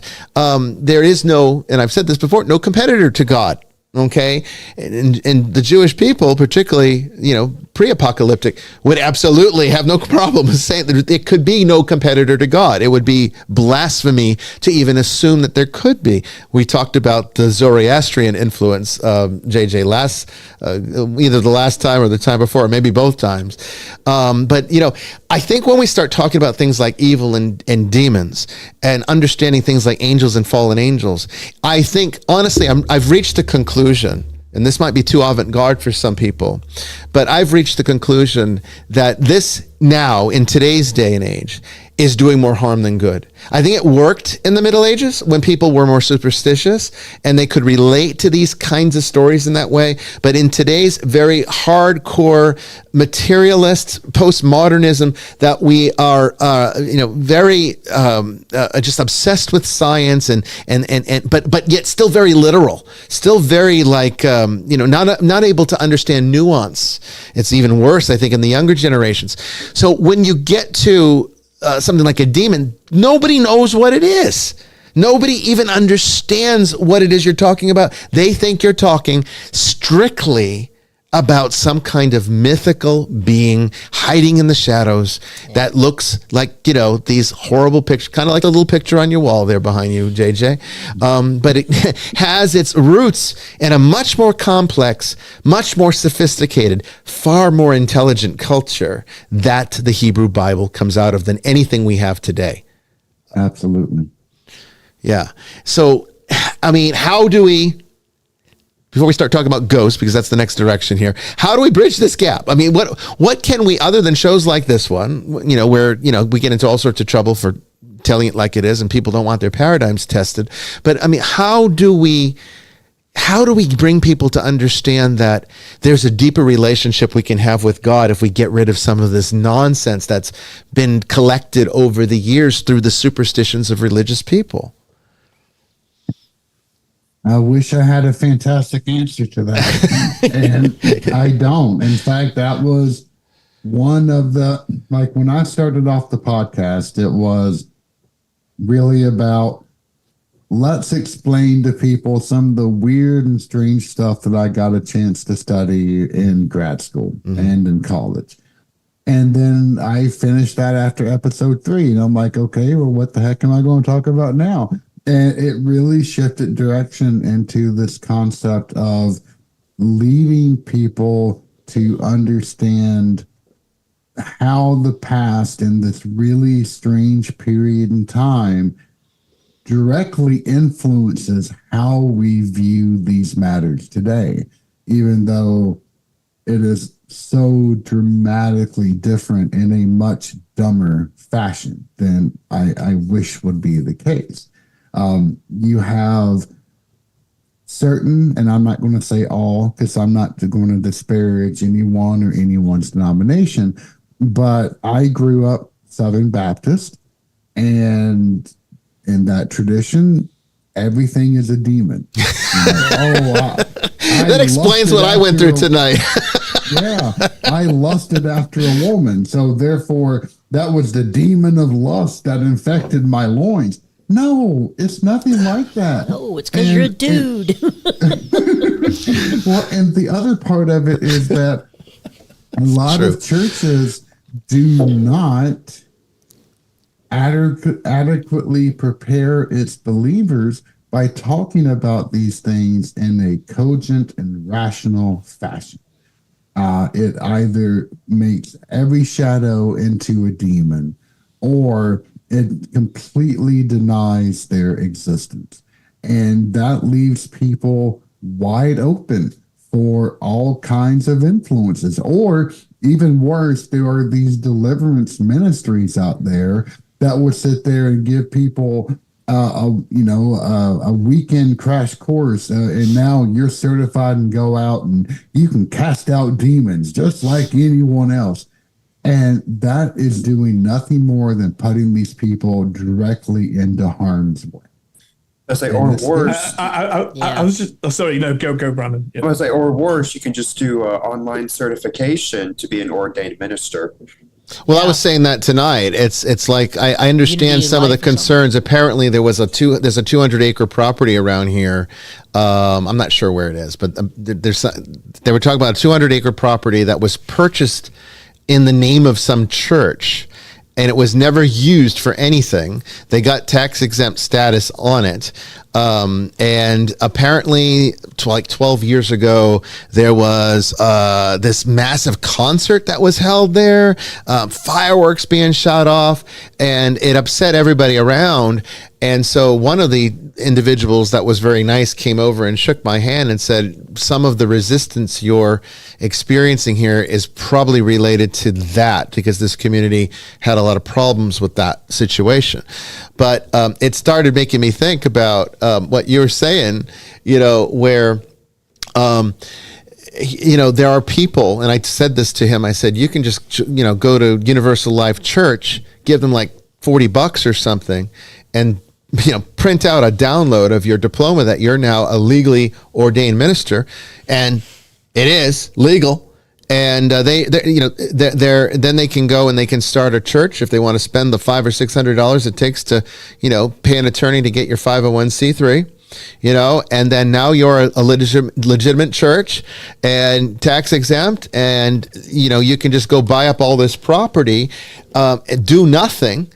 Because there's no checks and balances there. And I think that's some of the concern, that they thought this is what we're doing. Not that it's any of their business what we're doing tax-wise, because that was not the purpose of this meeting. But this is I think the heart of some of the issues, not just the religious part, the persecution part, which was coming from another group on the other side. But it's true what you say, and this is dangerous. This is dangerous. I told everybody, look, that's like putting my name in Google. You're going to find out more about me than you probably want to know.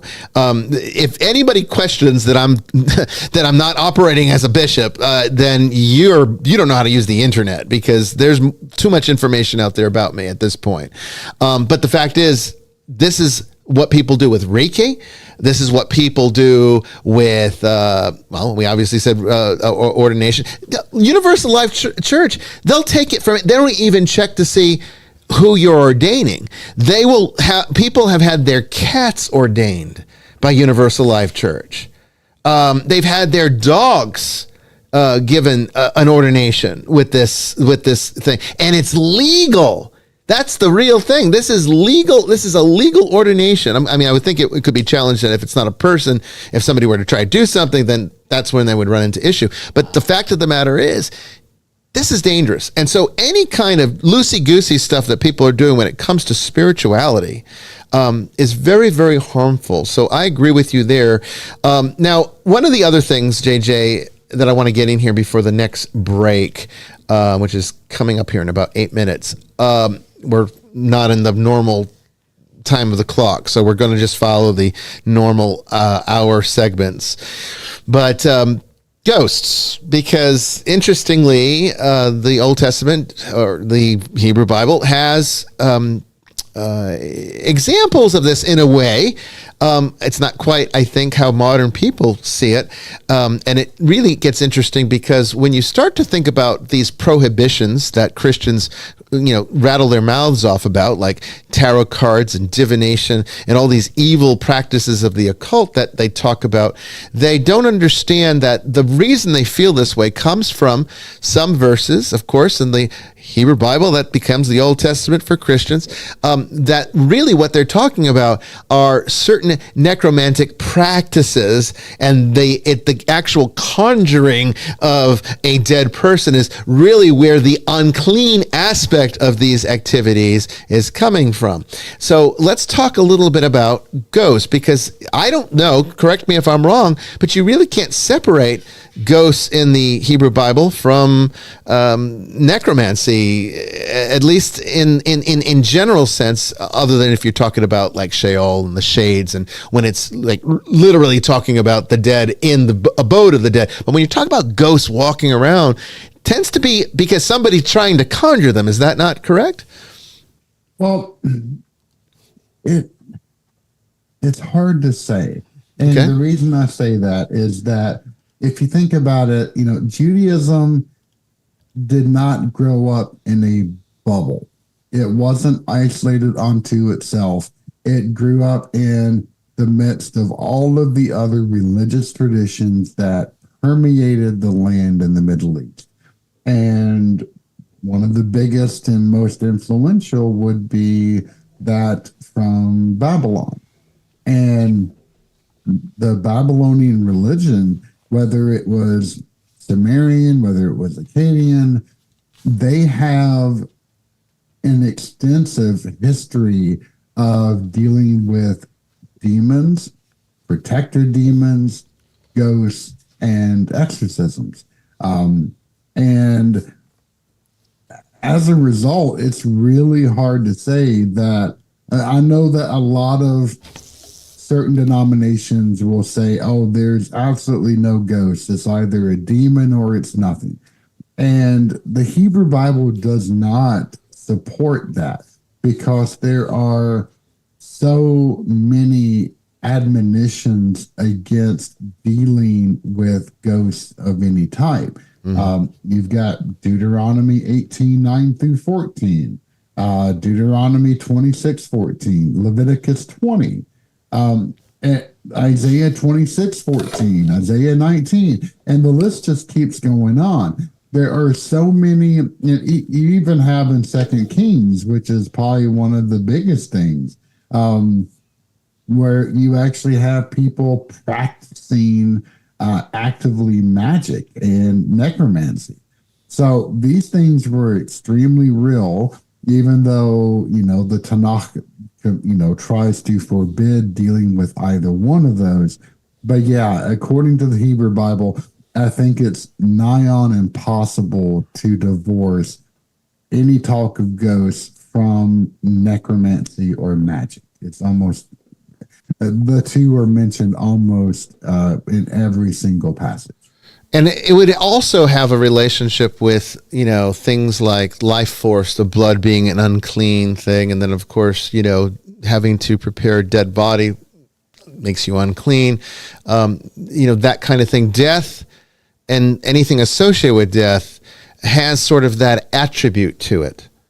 Oh, yeah. In fact, according to, Jewish faith, the only way to purify yourself after handling or touching a dead body would be to have the ashes of a red heifer, cleanse you. And there hasn't been a red heifer in almost, 1,000 years, if not 2,000. So that's a problem. Exactly.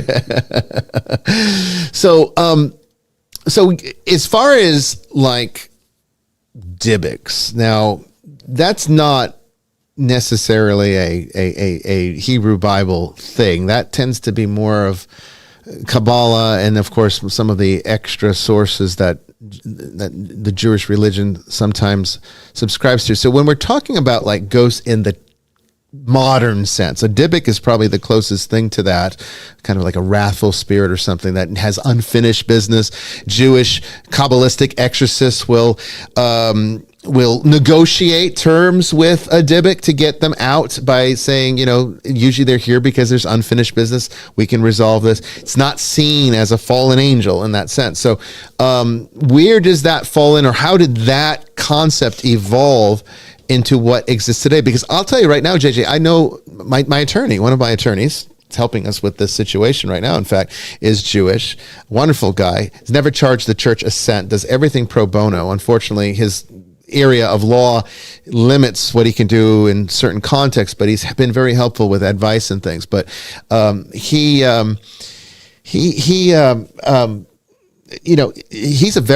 knows me from Ghost Adventures.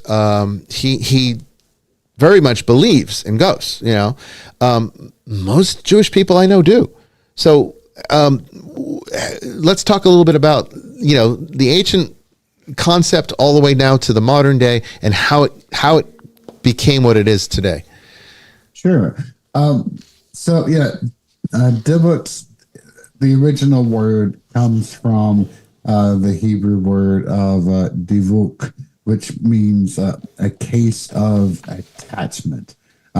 So they really are, they can appear to be, physically riding on the shoulders of those in which they attach. And in terms of more modern concepts, I've heard people attempt to distance a Dybbuk from a demon by saying that Dybbuks are much more self-interested. They are completely out for themselves. They're not following some ultimate path of destruction out of hatred for humanity. This is more about just fulfilling whatever is going to release them from that clingy nature in which they tend to have.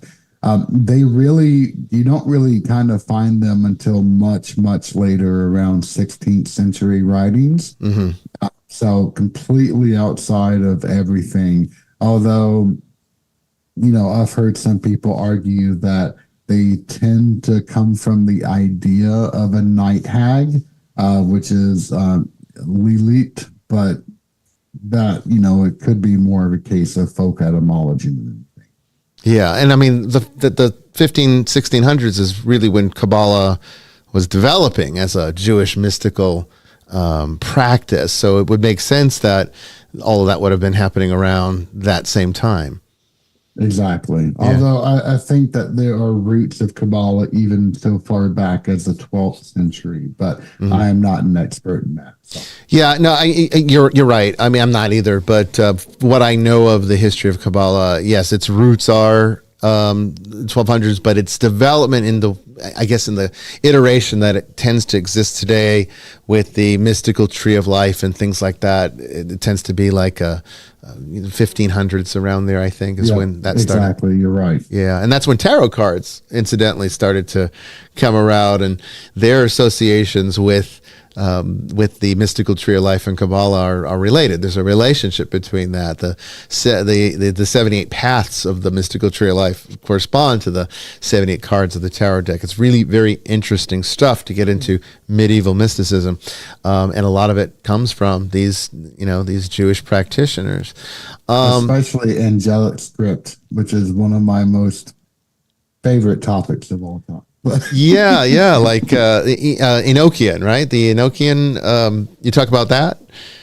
There are so many different varieties. Enochian is one, which is essentially just Hebrew letters, but with circles where there would be a harsh line ending.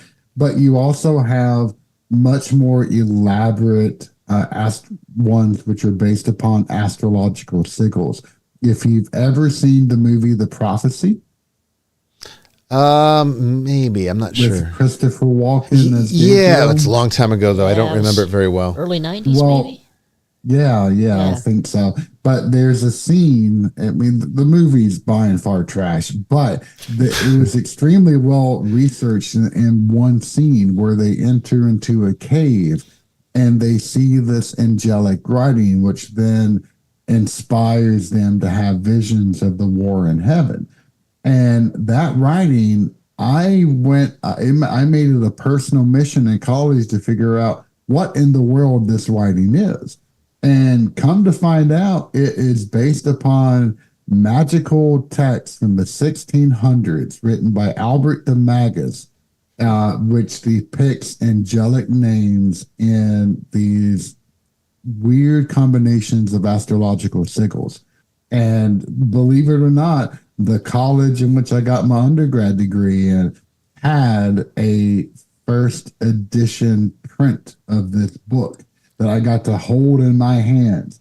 And I'm like, well, what a coincidence that you just, some tiny little all-male college in Virginia just happened to have this extremely rare book. Oh, fascinating. We're gonna take our second break here. Now that we're got about, I don't know, about the third hour, somewhere in that neighborhood. And go ahead and get your questions put into the various chat rooms. Our moderators will bring them to our attention.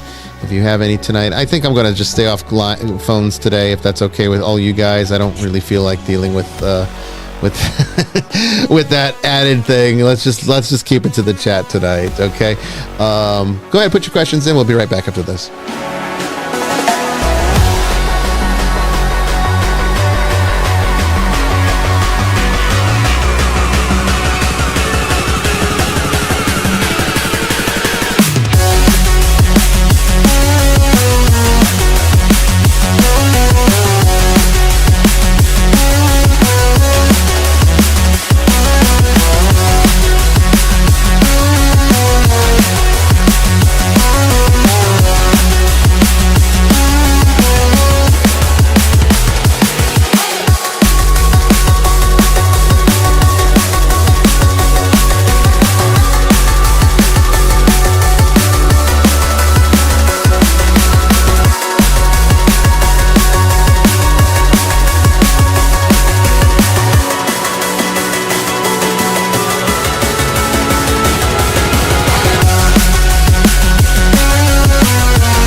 Welcome back, everyone, to the third and final hour of Vestiges After Dark, as we now start looking at some of your questions. I think the chat is pretty much just full of reaction from the first segment and what I shared with you.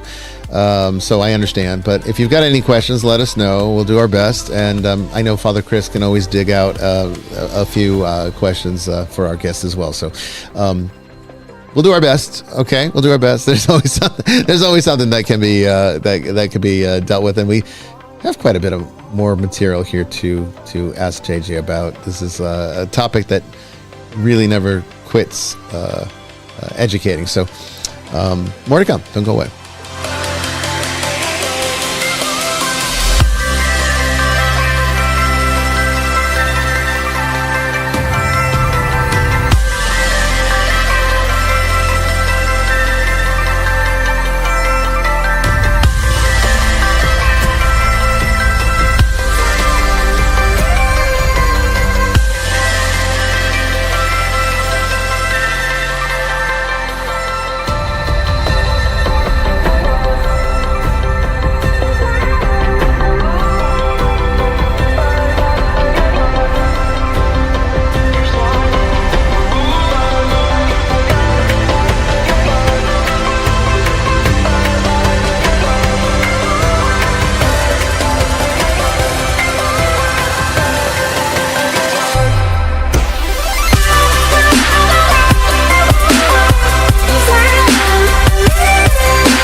Okay, Brandon, you were the first one to say that you had some questions. No surprise there. So why don't you go ahead and ask your questions? All right, JJ, I got some questions for you. Nope, I reject any questions from you. No, go ahead, man. I'm just joking. Okay, so In the second segment, you had talked about how there are other figures that they were trying to find as the enemy of God. You mentioned Beelzebul and Azazel, but were there any other named entities that had been thrown up? Oh, yeah, there were an absolute ton. Baal, Beliar or Belial, whichever one you want to take. Beliar is a Greek corruption of Belial. Those were kind of the main ones. Azazel was really kind of, so a lot of this stemmed from Genesis 6, 1 through 4, which has puzzled anyone who has ever read it, especially Jewish theologians. And that truly inspired at least two different pseudepigraphal books, First Enoch and Jubilees. And you come up with this entire fascinating theology around the Watchers. And even though Semiochaz was the leader of the Watchers, he was not the one that was pegged to be the one to be the enemy of God. Rather, it was Azazel. And a part of that is due to the way that this thing's name is written. When you encounter angelic names, they tend to end in L, Aleph Lameth, which is short for God. But in Azazel's case, it was Ayin Lameth. And so it looks to be a counter symbol for God's holiness. So that was one of the main reasons why. But yeah, those were kind of the biggest ones that were thrown out, even though there were tons of others that were thrown up during various times. I've got an entire part 1 episode dedicated to that topic. I need to follow it up with a part 2, and I've just never had the chance to get to it. I know how that is. I deal with that on a regular basis. Patricia in the chat says, way back in 2017, if I'm reading that right, the last time we corresponded, he said he was going to become an exorcist apprentice. Did he do this? I kind of, to an extent. So one of a good friend of the show is Father Michael Birdsong, actually also out of Georgia, although it's Thomaston, Georgia for him. Very familiar. And he's come on my show quite a few times. In fact, he's been my number 1 guest. And he's also a part of the 4-person panel that forms the Paranormal Rundown, which is another podcast that I am a co-host of. And Father Birdsong often teaches these classes of people that want to become assistants to him in his exorcisms and ministries. And I have, he just started up a class 2 weeks ago, and I am helping to not lead it, but I am there to provide a lot of context to some of the things that he's talking about. So in that regard, yes, in fact, if I was near Thomaston, I would absolutely be helping him as an assistant. So even though it's more of a virtual role than a physical role, and I would like to be a much more active participant in that one, I have not had the opportunity. Very good. Not Sure asks, how does one work with their guardian angel? Now, I'm not so sure guardian angel is as much a thing in the Hebrew Bible, but you enlighten us, JJ, on that one. I have no idea, to take the truth. There is no concept of a guardian angel within the Hebrew Bible. I didn't think so. It's not something that's really discussed at all in a lot of Jewish circles. It's much more of a modern concept, although I've never delved into where it originated from. Although I will say that one of the churches that I used to attend back when I was in middle school and high school taught a lot of dangerous and deviant theologies. And one of them was, when you are born, you're assigned a guardian angel. And if you go to hell, then your guardian angel is exiled into limbo. So not only does your soul, Wow. I've never heard that. I have heard this. I have actually heard That this. sounds double dodgy. Wow. it is shady as Well, everyone double dodgy. No pressure. In as much as the idea of limbo is fairly nebulous as well. Pardon the pun. And not in the catechism. And so, yeah, double dodgy. Why would an angel be punished for your faults? Exactly. That doesn't make sense. There are so many things wrong with that. You can't even shake a stick at it. So. Father Chris, what are your thoughts on, or what can you maybe contribute to the origin of the guardian angel as far as the Christian religion is concerned? I'm not sure I really have much information on that myself. I think this takes a whole. I mean, I'm operating off memory here. I think it starts to take a hold in about the 5th century in the pseudepigrapha, or not the pseudepigrapha, but reflections on it in that period, which developed. I mean, you mentioned it earlier on, JJ, about the these the origin of the terms of the angelic things coming from the Hebrew scriptures. And I think it's the 5th century where this is developed into the hierarchy of the angels,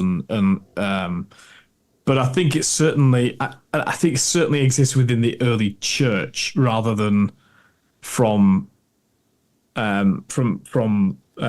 Hebrew sources. Yeah, I don't think it comes from Jewish. I think it's pretty clear that it doesn't, just because of the simple fact that they don't have any basis for that. They didn't write about it. But it probably. Fact, I just searched. I just found it. It's in the Pseudo Dionysius. Oh, okay, Pseudo Dionysius. Okay, that explains a lot, actually. So, yes, it does. So, yeah, it's a while since I looked at this. So so that's the 5th century. So we're talking the sort of early church period. The early church period. Okay. This is, for example, around the time of the creeds, right? Yes. So okay. So then it gets into theology, okay, because the church does have a foundation for the existence of guardian angels. It's in the catechism as a thing. It's not. There's a feast day for the guardian angels, in fact. Yeah. So the church definitely recognizes this as I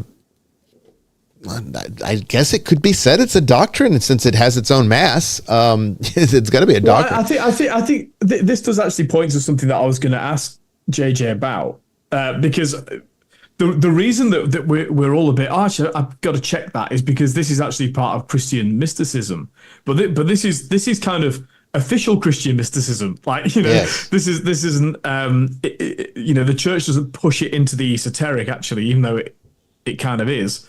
But you see, earlier on, JJ drew this polarity between the contemporary church, or churches, or groups of Christians, either saying the devil is absolutely everywhere or the devil is absolutely nowhere. These are the two poles that you were describing. And I think, like many things in our culture, we're tempted towards poles, whether it's right, left politics, whether it's, existentialist, or believing every mystical thing that you ever encounter. And I think that urge to polarize is sinful and misguided, even though I understand the temptation. Mm-hmm. And I think they're actually an attempt to simplify make our lives easier. And so, but then the other two poles are oversimplification and overcomplication. And I just, in your reflections of talking as an academic and somebody that I think is pointing towards the gap, actually, as being the place which is where to find truth and answers, which is an uncomfortable place to be. and again, this message of the guardian angels draws even those in mainstream Catholic Christianity back into that gap. How do you steer that course, JJ? And what do you recommend to other people? Steer the course in what way? So I want to make sure I get the away from the poles of, for example, complete existentialism to believing in anything, or oversimplification to overcomplication, or the devil's everywhere, the devil's nowhere. Gotcha. I'm assuming that you don't think they're good places to be. No, I absolutely do not. Yeah. So how do you steer those?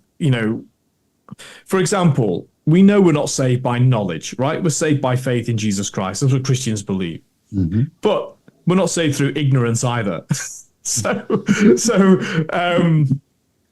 have you found that for yourself as somebody who's been, because academia often destroys people's faith, right? It has that temptation.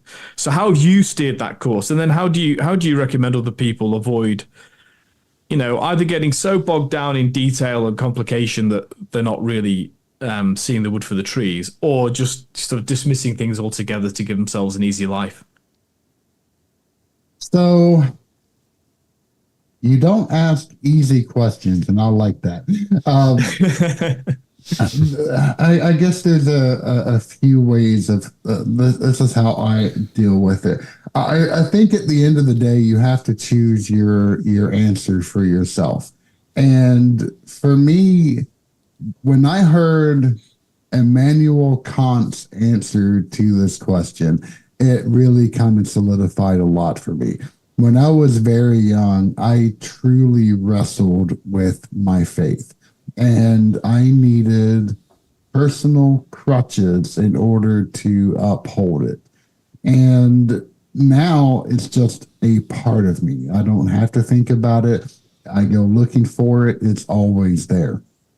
And, when Kant developed his system of morality as categorical imperatives, then, he essentially, to really boil it down, every concept has a category associated with it. But he said that, God does not have a category, and that leaves all the more room for faith.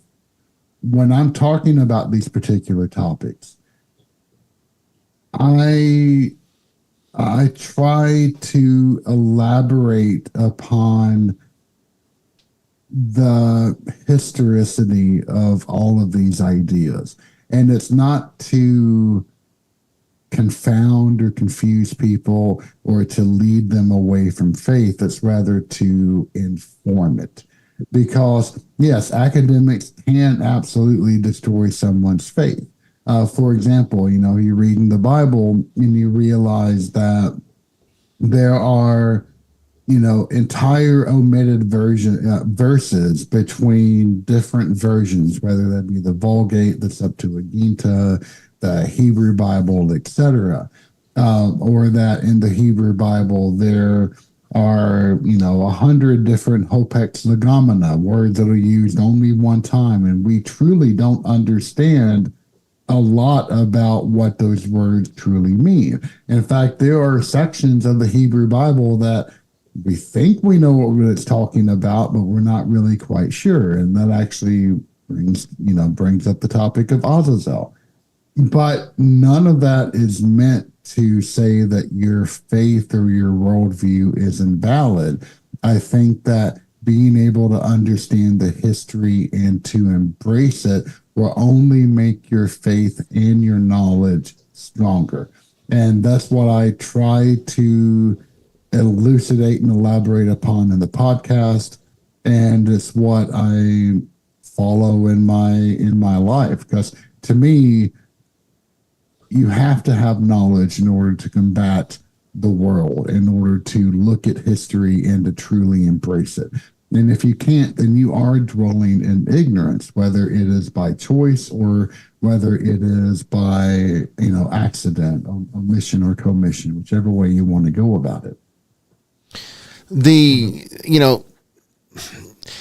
when when it comes back to the angels, I think that's what kind of started that question that Father Chris had there. I think part of it also is that as a concept, we alluded to this before, when you look at something as a literal thing instead of a figurative concept around something that is largely beyond comprehension, it starts to lose something there. And I think part of the problem is that we think that first of all, are angels intelligent? Well, the church says they are. Okay.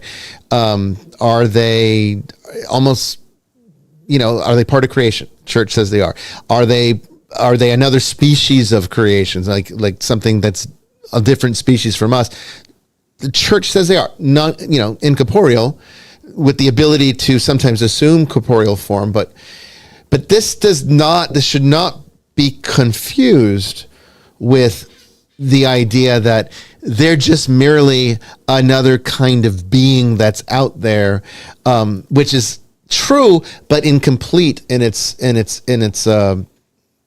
understanding. Because what I think, particularly if you're going to go the Christian route with the 9 choirs and some of the theology that gets interwoven around those different concepts, you start to see that after you leave those lower choirs, like the angels and the archangels, angels become less and less and less like us, to the point that they are more accurately, in my opinion, better understood to be forces of nature, forces of God's work within the universe itself. Intelligent, yes, but forces, as if, God's power itself can think and comprehend and work its own will to a degree of God's will. It's like it's doing God's will, does God's will perfectly. That's what an angel does. However, it's always doing it through its own comprehension, which is largely beyond anything we can even relate to. There's nothing that in the universe that can even compare to that. There's nothing that we can relate to that. So therefore, it's so easy to just go into a Renaissance period church and see all these magnificent paintings of these angels everywhere. You see these pictures of heaven with all the angels surrounding Jesus and everything, these winged men, or even the descriptions as they are applied in the Bible. It's easy to say, well, they're kind of like a heavenly version of us.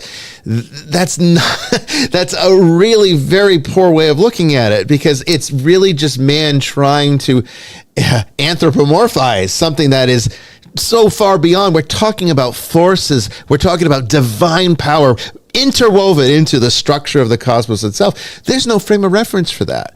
And I think even in the Jewish sense, all we've got is art. But all we've got is art. So that's why art really is a transcendent quality that is given to human beings, because we're co-creators with God, right? And so, if you look at the classical hierarchy of beings, the one certainly that medieval people would have chimed to. To compare us to angels is like comparing a dog to a man. We're different categories, and we know that. So even though a dog has lots of things that are in common with us, a dog can't go on the key. A dog doesn't have the sense of the future. It doesn't have a sense of its own mortality. Man does. And so to say that we're like angels is to say, well, a dog's like a man. It's like, not really. It's a category error.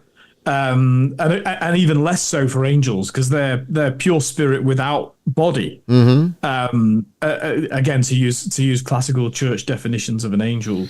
And so I just think it's more useful to it's probably more like comparing grass to a human being. Grass is a life form, but it can't comprehend what a human can comprehend. Nor can it do anything that a human can do. So, and to actually chime in on what you were just talking about, I think you really hit the nail on the head by thinking that the angelic are truly more forces of nature. You find that especially for the negative side, for the infernal side. Mm-hmm. Even though the Hebrew Bible doesn't explicitly mention a word for demon, in newer works, closer to the Second Temple or into the Second Temple, then you find allusions to demons. And they are absolutely couched in these destructive terms. Let's look at Psalm 91, for example, and just a real quick reading.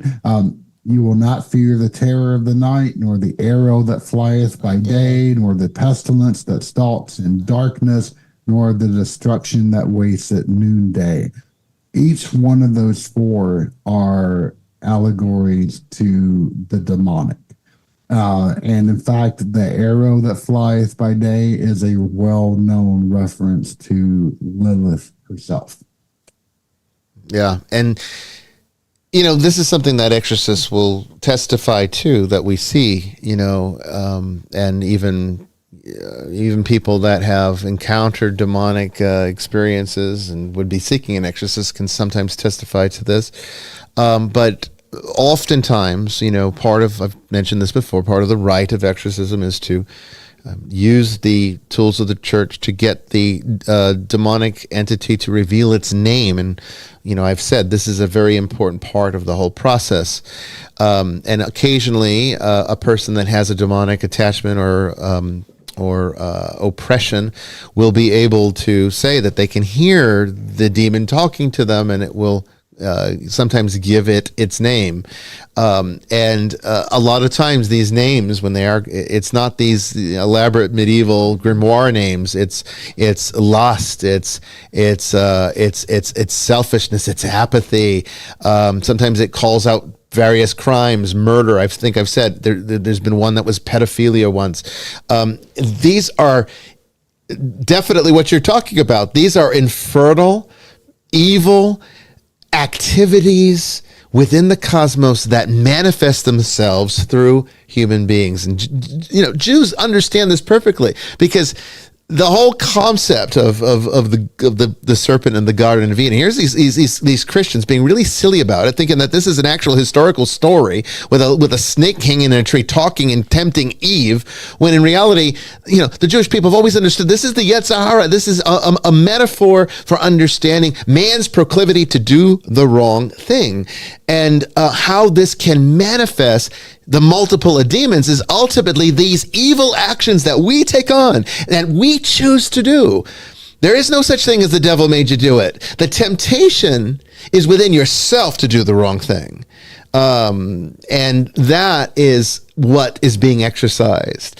That is the demon that you have to contend with. Forget these ridiculous notions, these medieval notions of these little creatures hiding. Yes, they will manifest. They'll project as these things, as thought forms or manifestations that can externalize themselves in a way that's archetypal, and the human brain can comprehend it, but it's still part of the story, and you're being fooled if you think it's anything other than that.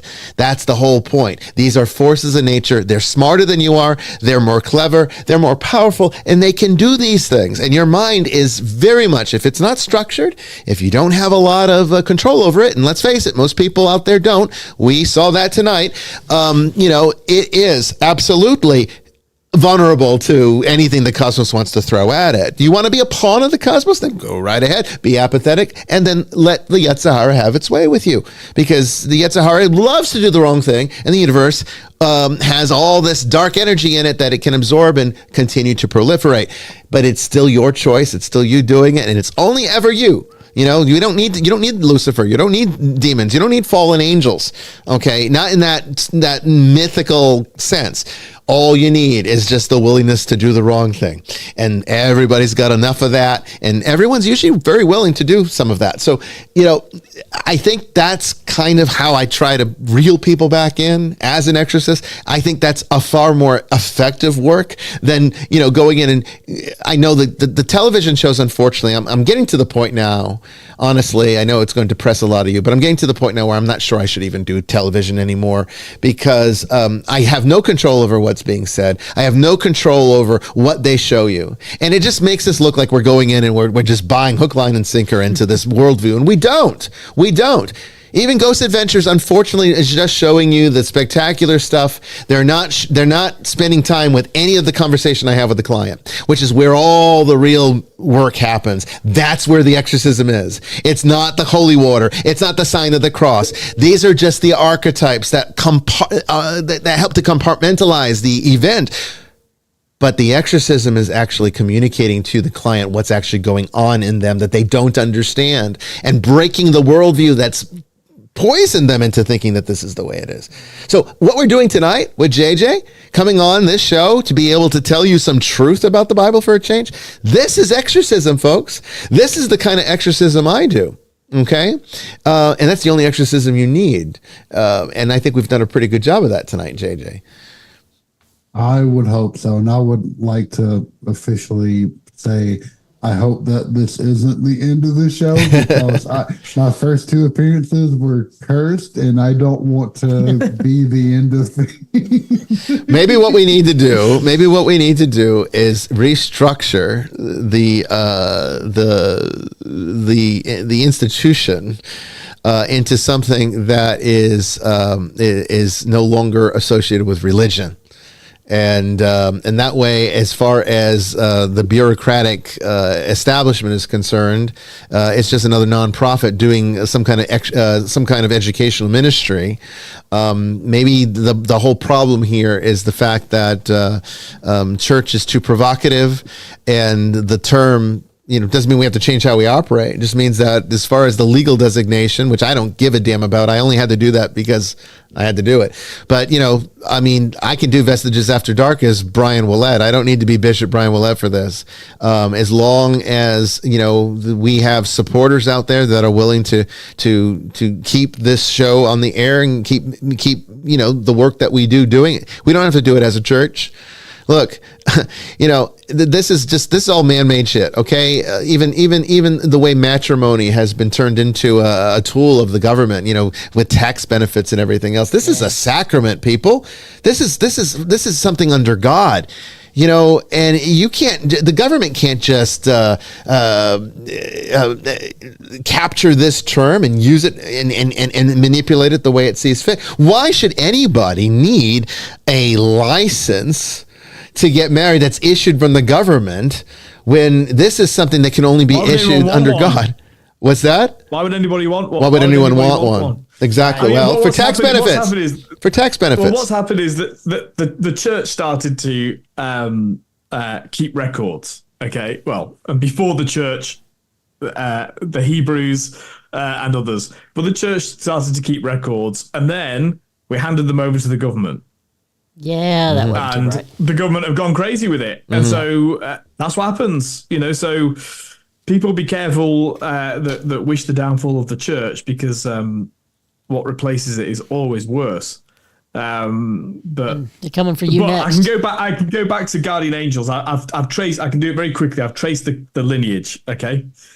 So we've got Pseudo Dionysius, who is writing from the perspective of the Athenian convert of Paul the Apostle. This then gets through the Eastern Church, becomes some of their records, which then Pope Gregory I gets a copy of, and he can't really read too much Greek, so it sits in there for a while, and then eventually is given to Scotus in Ireland, and then from there it's given to sort of proto-monasticism in the West.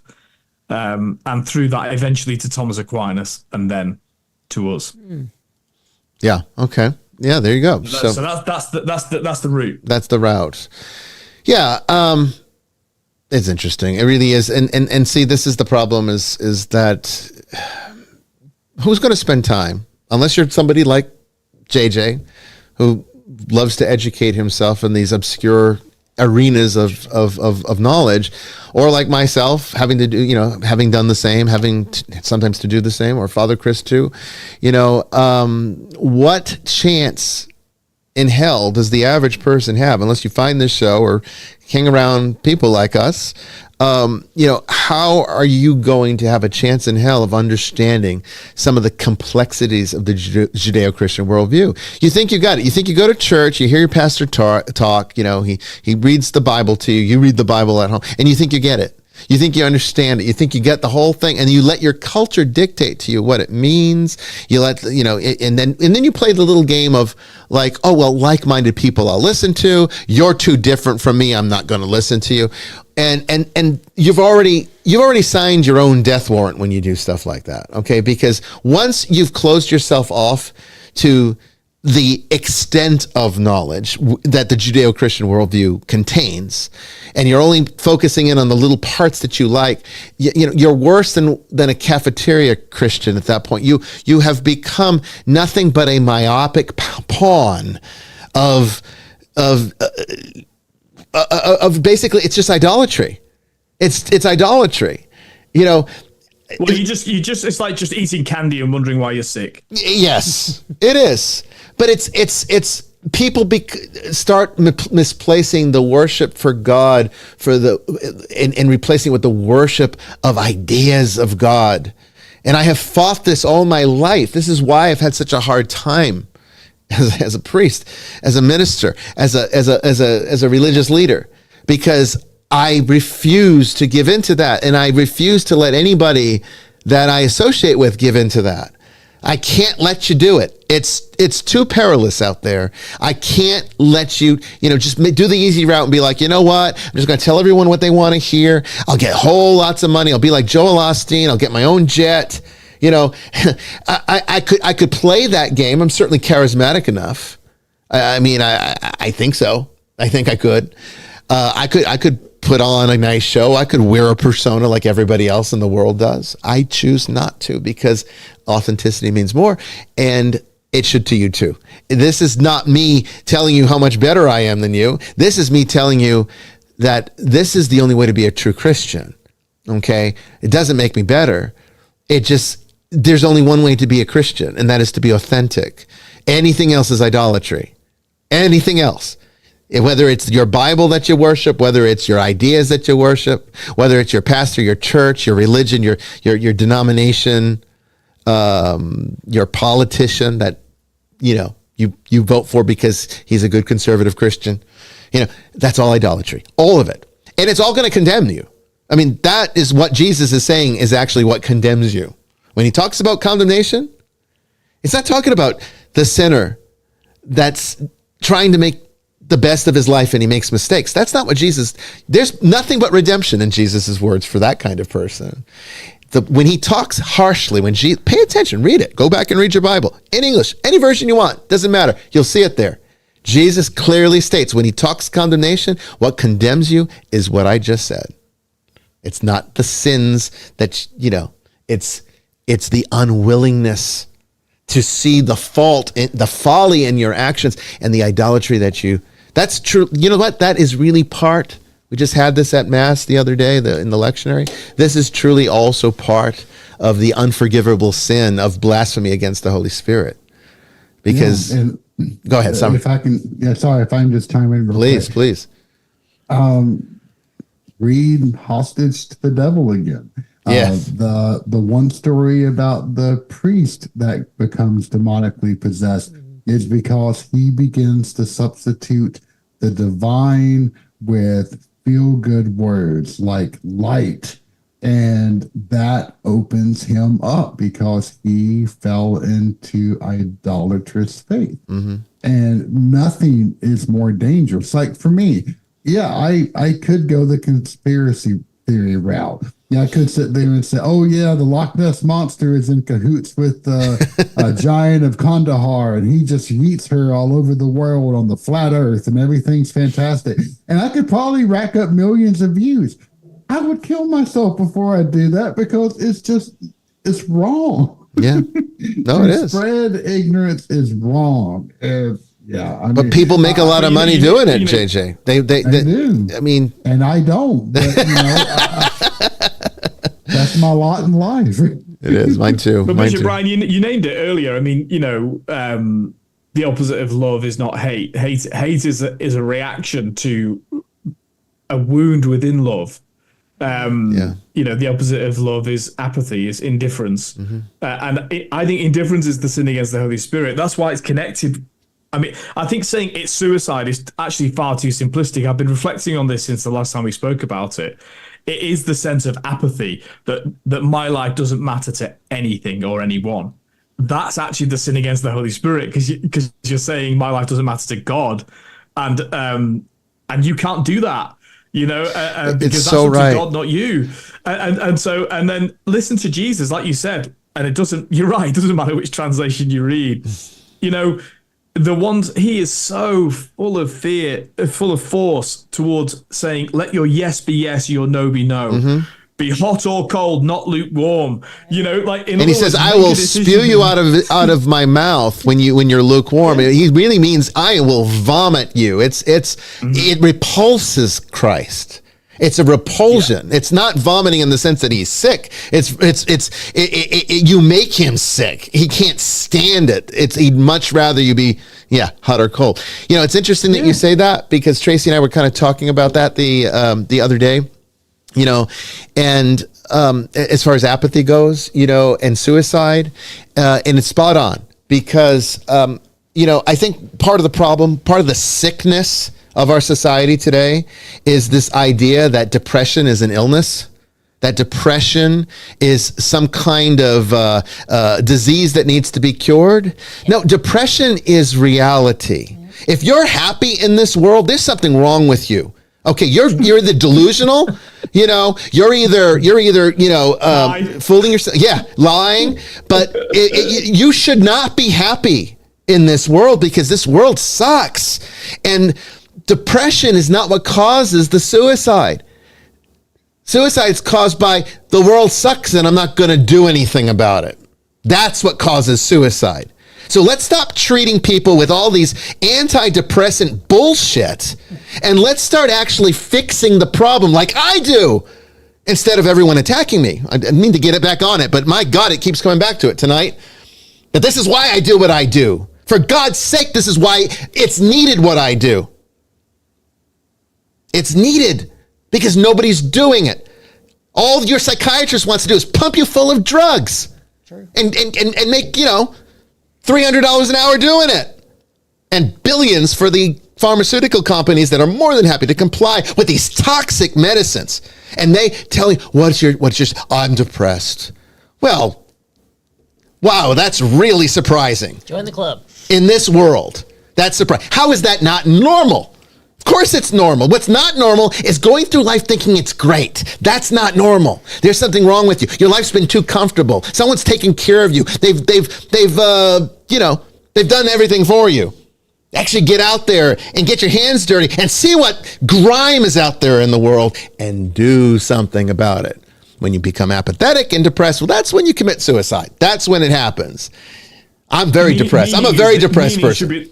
I mean, I am. Should be the goal, not happiness. That's right. Meaning is more important. Yes. There's a great quote. I put this up actually yesterday. It's a Fulton Sheen quote, but joy is not the same as pleasure or happiness. A wicked and evil man may have pleasure, while any ordinary mortal is capable of being happy. Pleasure generally comes from things and always through the senses. Mm-hmm. Happiness comes from humans through fellowship. Joy comes from loving God and neighbor. Pleasure is quick and violent like a flash of lightning. Joy is steady and abiding like a fixed star. Pleasure depends on external circumstances such as money, food, travel. Joy is independent of them, for it comes from a good conscience and love of God. Beautiful. Beautifully said. It's an amazing quote by an amazing man. Yeah. But you don't come to that by having an easy and happy life. No. And it's not supposed to be this idea that there's something wrong with you because you're depressed. It's like, how can you not be depressed in this world?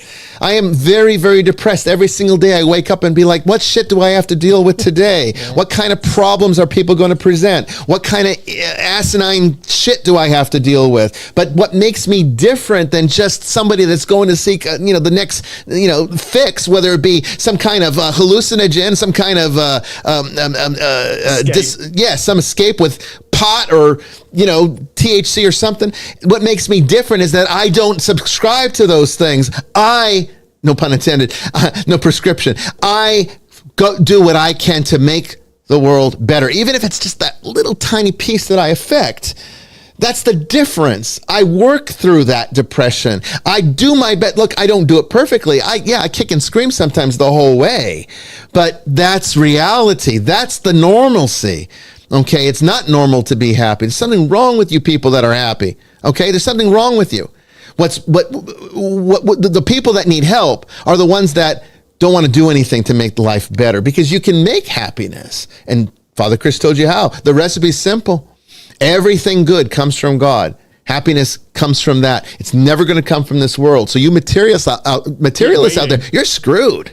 You're screwed. If this is really, if this world really to you is all there is, all that's left, my God, yeah, that's pointless. That is truly pointless. So why are you even trying to live so long? Why are you so worried about, making sure you eat healthy and making sure that, you got all the best medical care so that you can keep, why? When life's pointless and meaningless and this is all you got, just accept death when it comes and it's be over with, right? I mean, come on. And why do you care if the earth continues with your climate? Exactly. With your climate. Look, people should conserve things, right? I hate waste. Yeah. But the kind of climate catastrophists, they're all bloody miserable, and it's because they have no meaning. They're all cross and no Christ. And just like the communists were, and so it's. The meaning in life is to wade through the shit, as you put it, but it's towards a goal, and that's what gives you joy. It's in serving God, being led by the Holy Spirit. That otherwise, in other words, it's not misery for the sake of misery. That is hell. It's enduring with patience and strength and hope, in order to serve God, because there is more than this. There is more than this time and this place. And that's why existentialism is the great enemy. It really is the great enemy. And unfortunately, it's becoming the predominant philosophy of the countries most of us are listening to. It's the only natural result of apathy. That's the only direction it can go. JJ, thank you so much for being with us tonight and being understanding. Not the best show for a guest to be on, but thank you I'm glad it was you, because I know that you understand and you are very much a loved member of the Nicolaitan and Vestiges community. So thank you for being on here tonight. Oh, it's my pleasure. Thank you for having me. Yeah, I wish the circumstances were a heck of a lot better, but it is always so good to be with y'all. It's always good to see you, and we'll have you on for the next season, assuming we do them. And like I said, maybe it just has to stop being a ministry. Maybe it just needs to be me, my podcast, and you guys can come on and we can just talk like everyone else who's making hundreds of thousands of dollars on TikTok, doing their stupid streams with their stupid bullshit and making all sorts of money monetizing this. And there's no special use permits needed for that. Oh, no, but you're a church. So let's persecute the hell out of you. I'm going to fight this out of principle, if nothing else. All right, guys, so we have a show scheduled in 1 month on July, I don't remember what day it is. It's someday in July. It is where James comes back to talk about the esoteric mysticism deck that we put together. I do intend to hold that show. Like I said, we might have to restructure how we do things. We're going to have a lot of discussion about this. I'm going to spend a lot of time over the next week or two getting myself prepared for what needs to happen going forward. The next show is July 23rd. 23rd. Okay, so look for it and log into the Nicolaitan network so that you don't miss anything. Make sure you subscribe to this channel so you don't miss anything. And thank you all for a wonderful season. JJ, thank you. Father Chris, thank you. Brandon, thank you. Jamie, thank you. And thank you moderators and all the moderators, everybody, and our 60 people watching right now. Thank you so much. God bless. Take care, and I'll see you out there in the ether.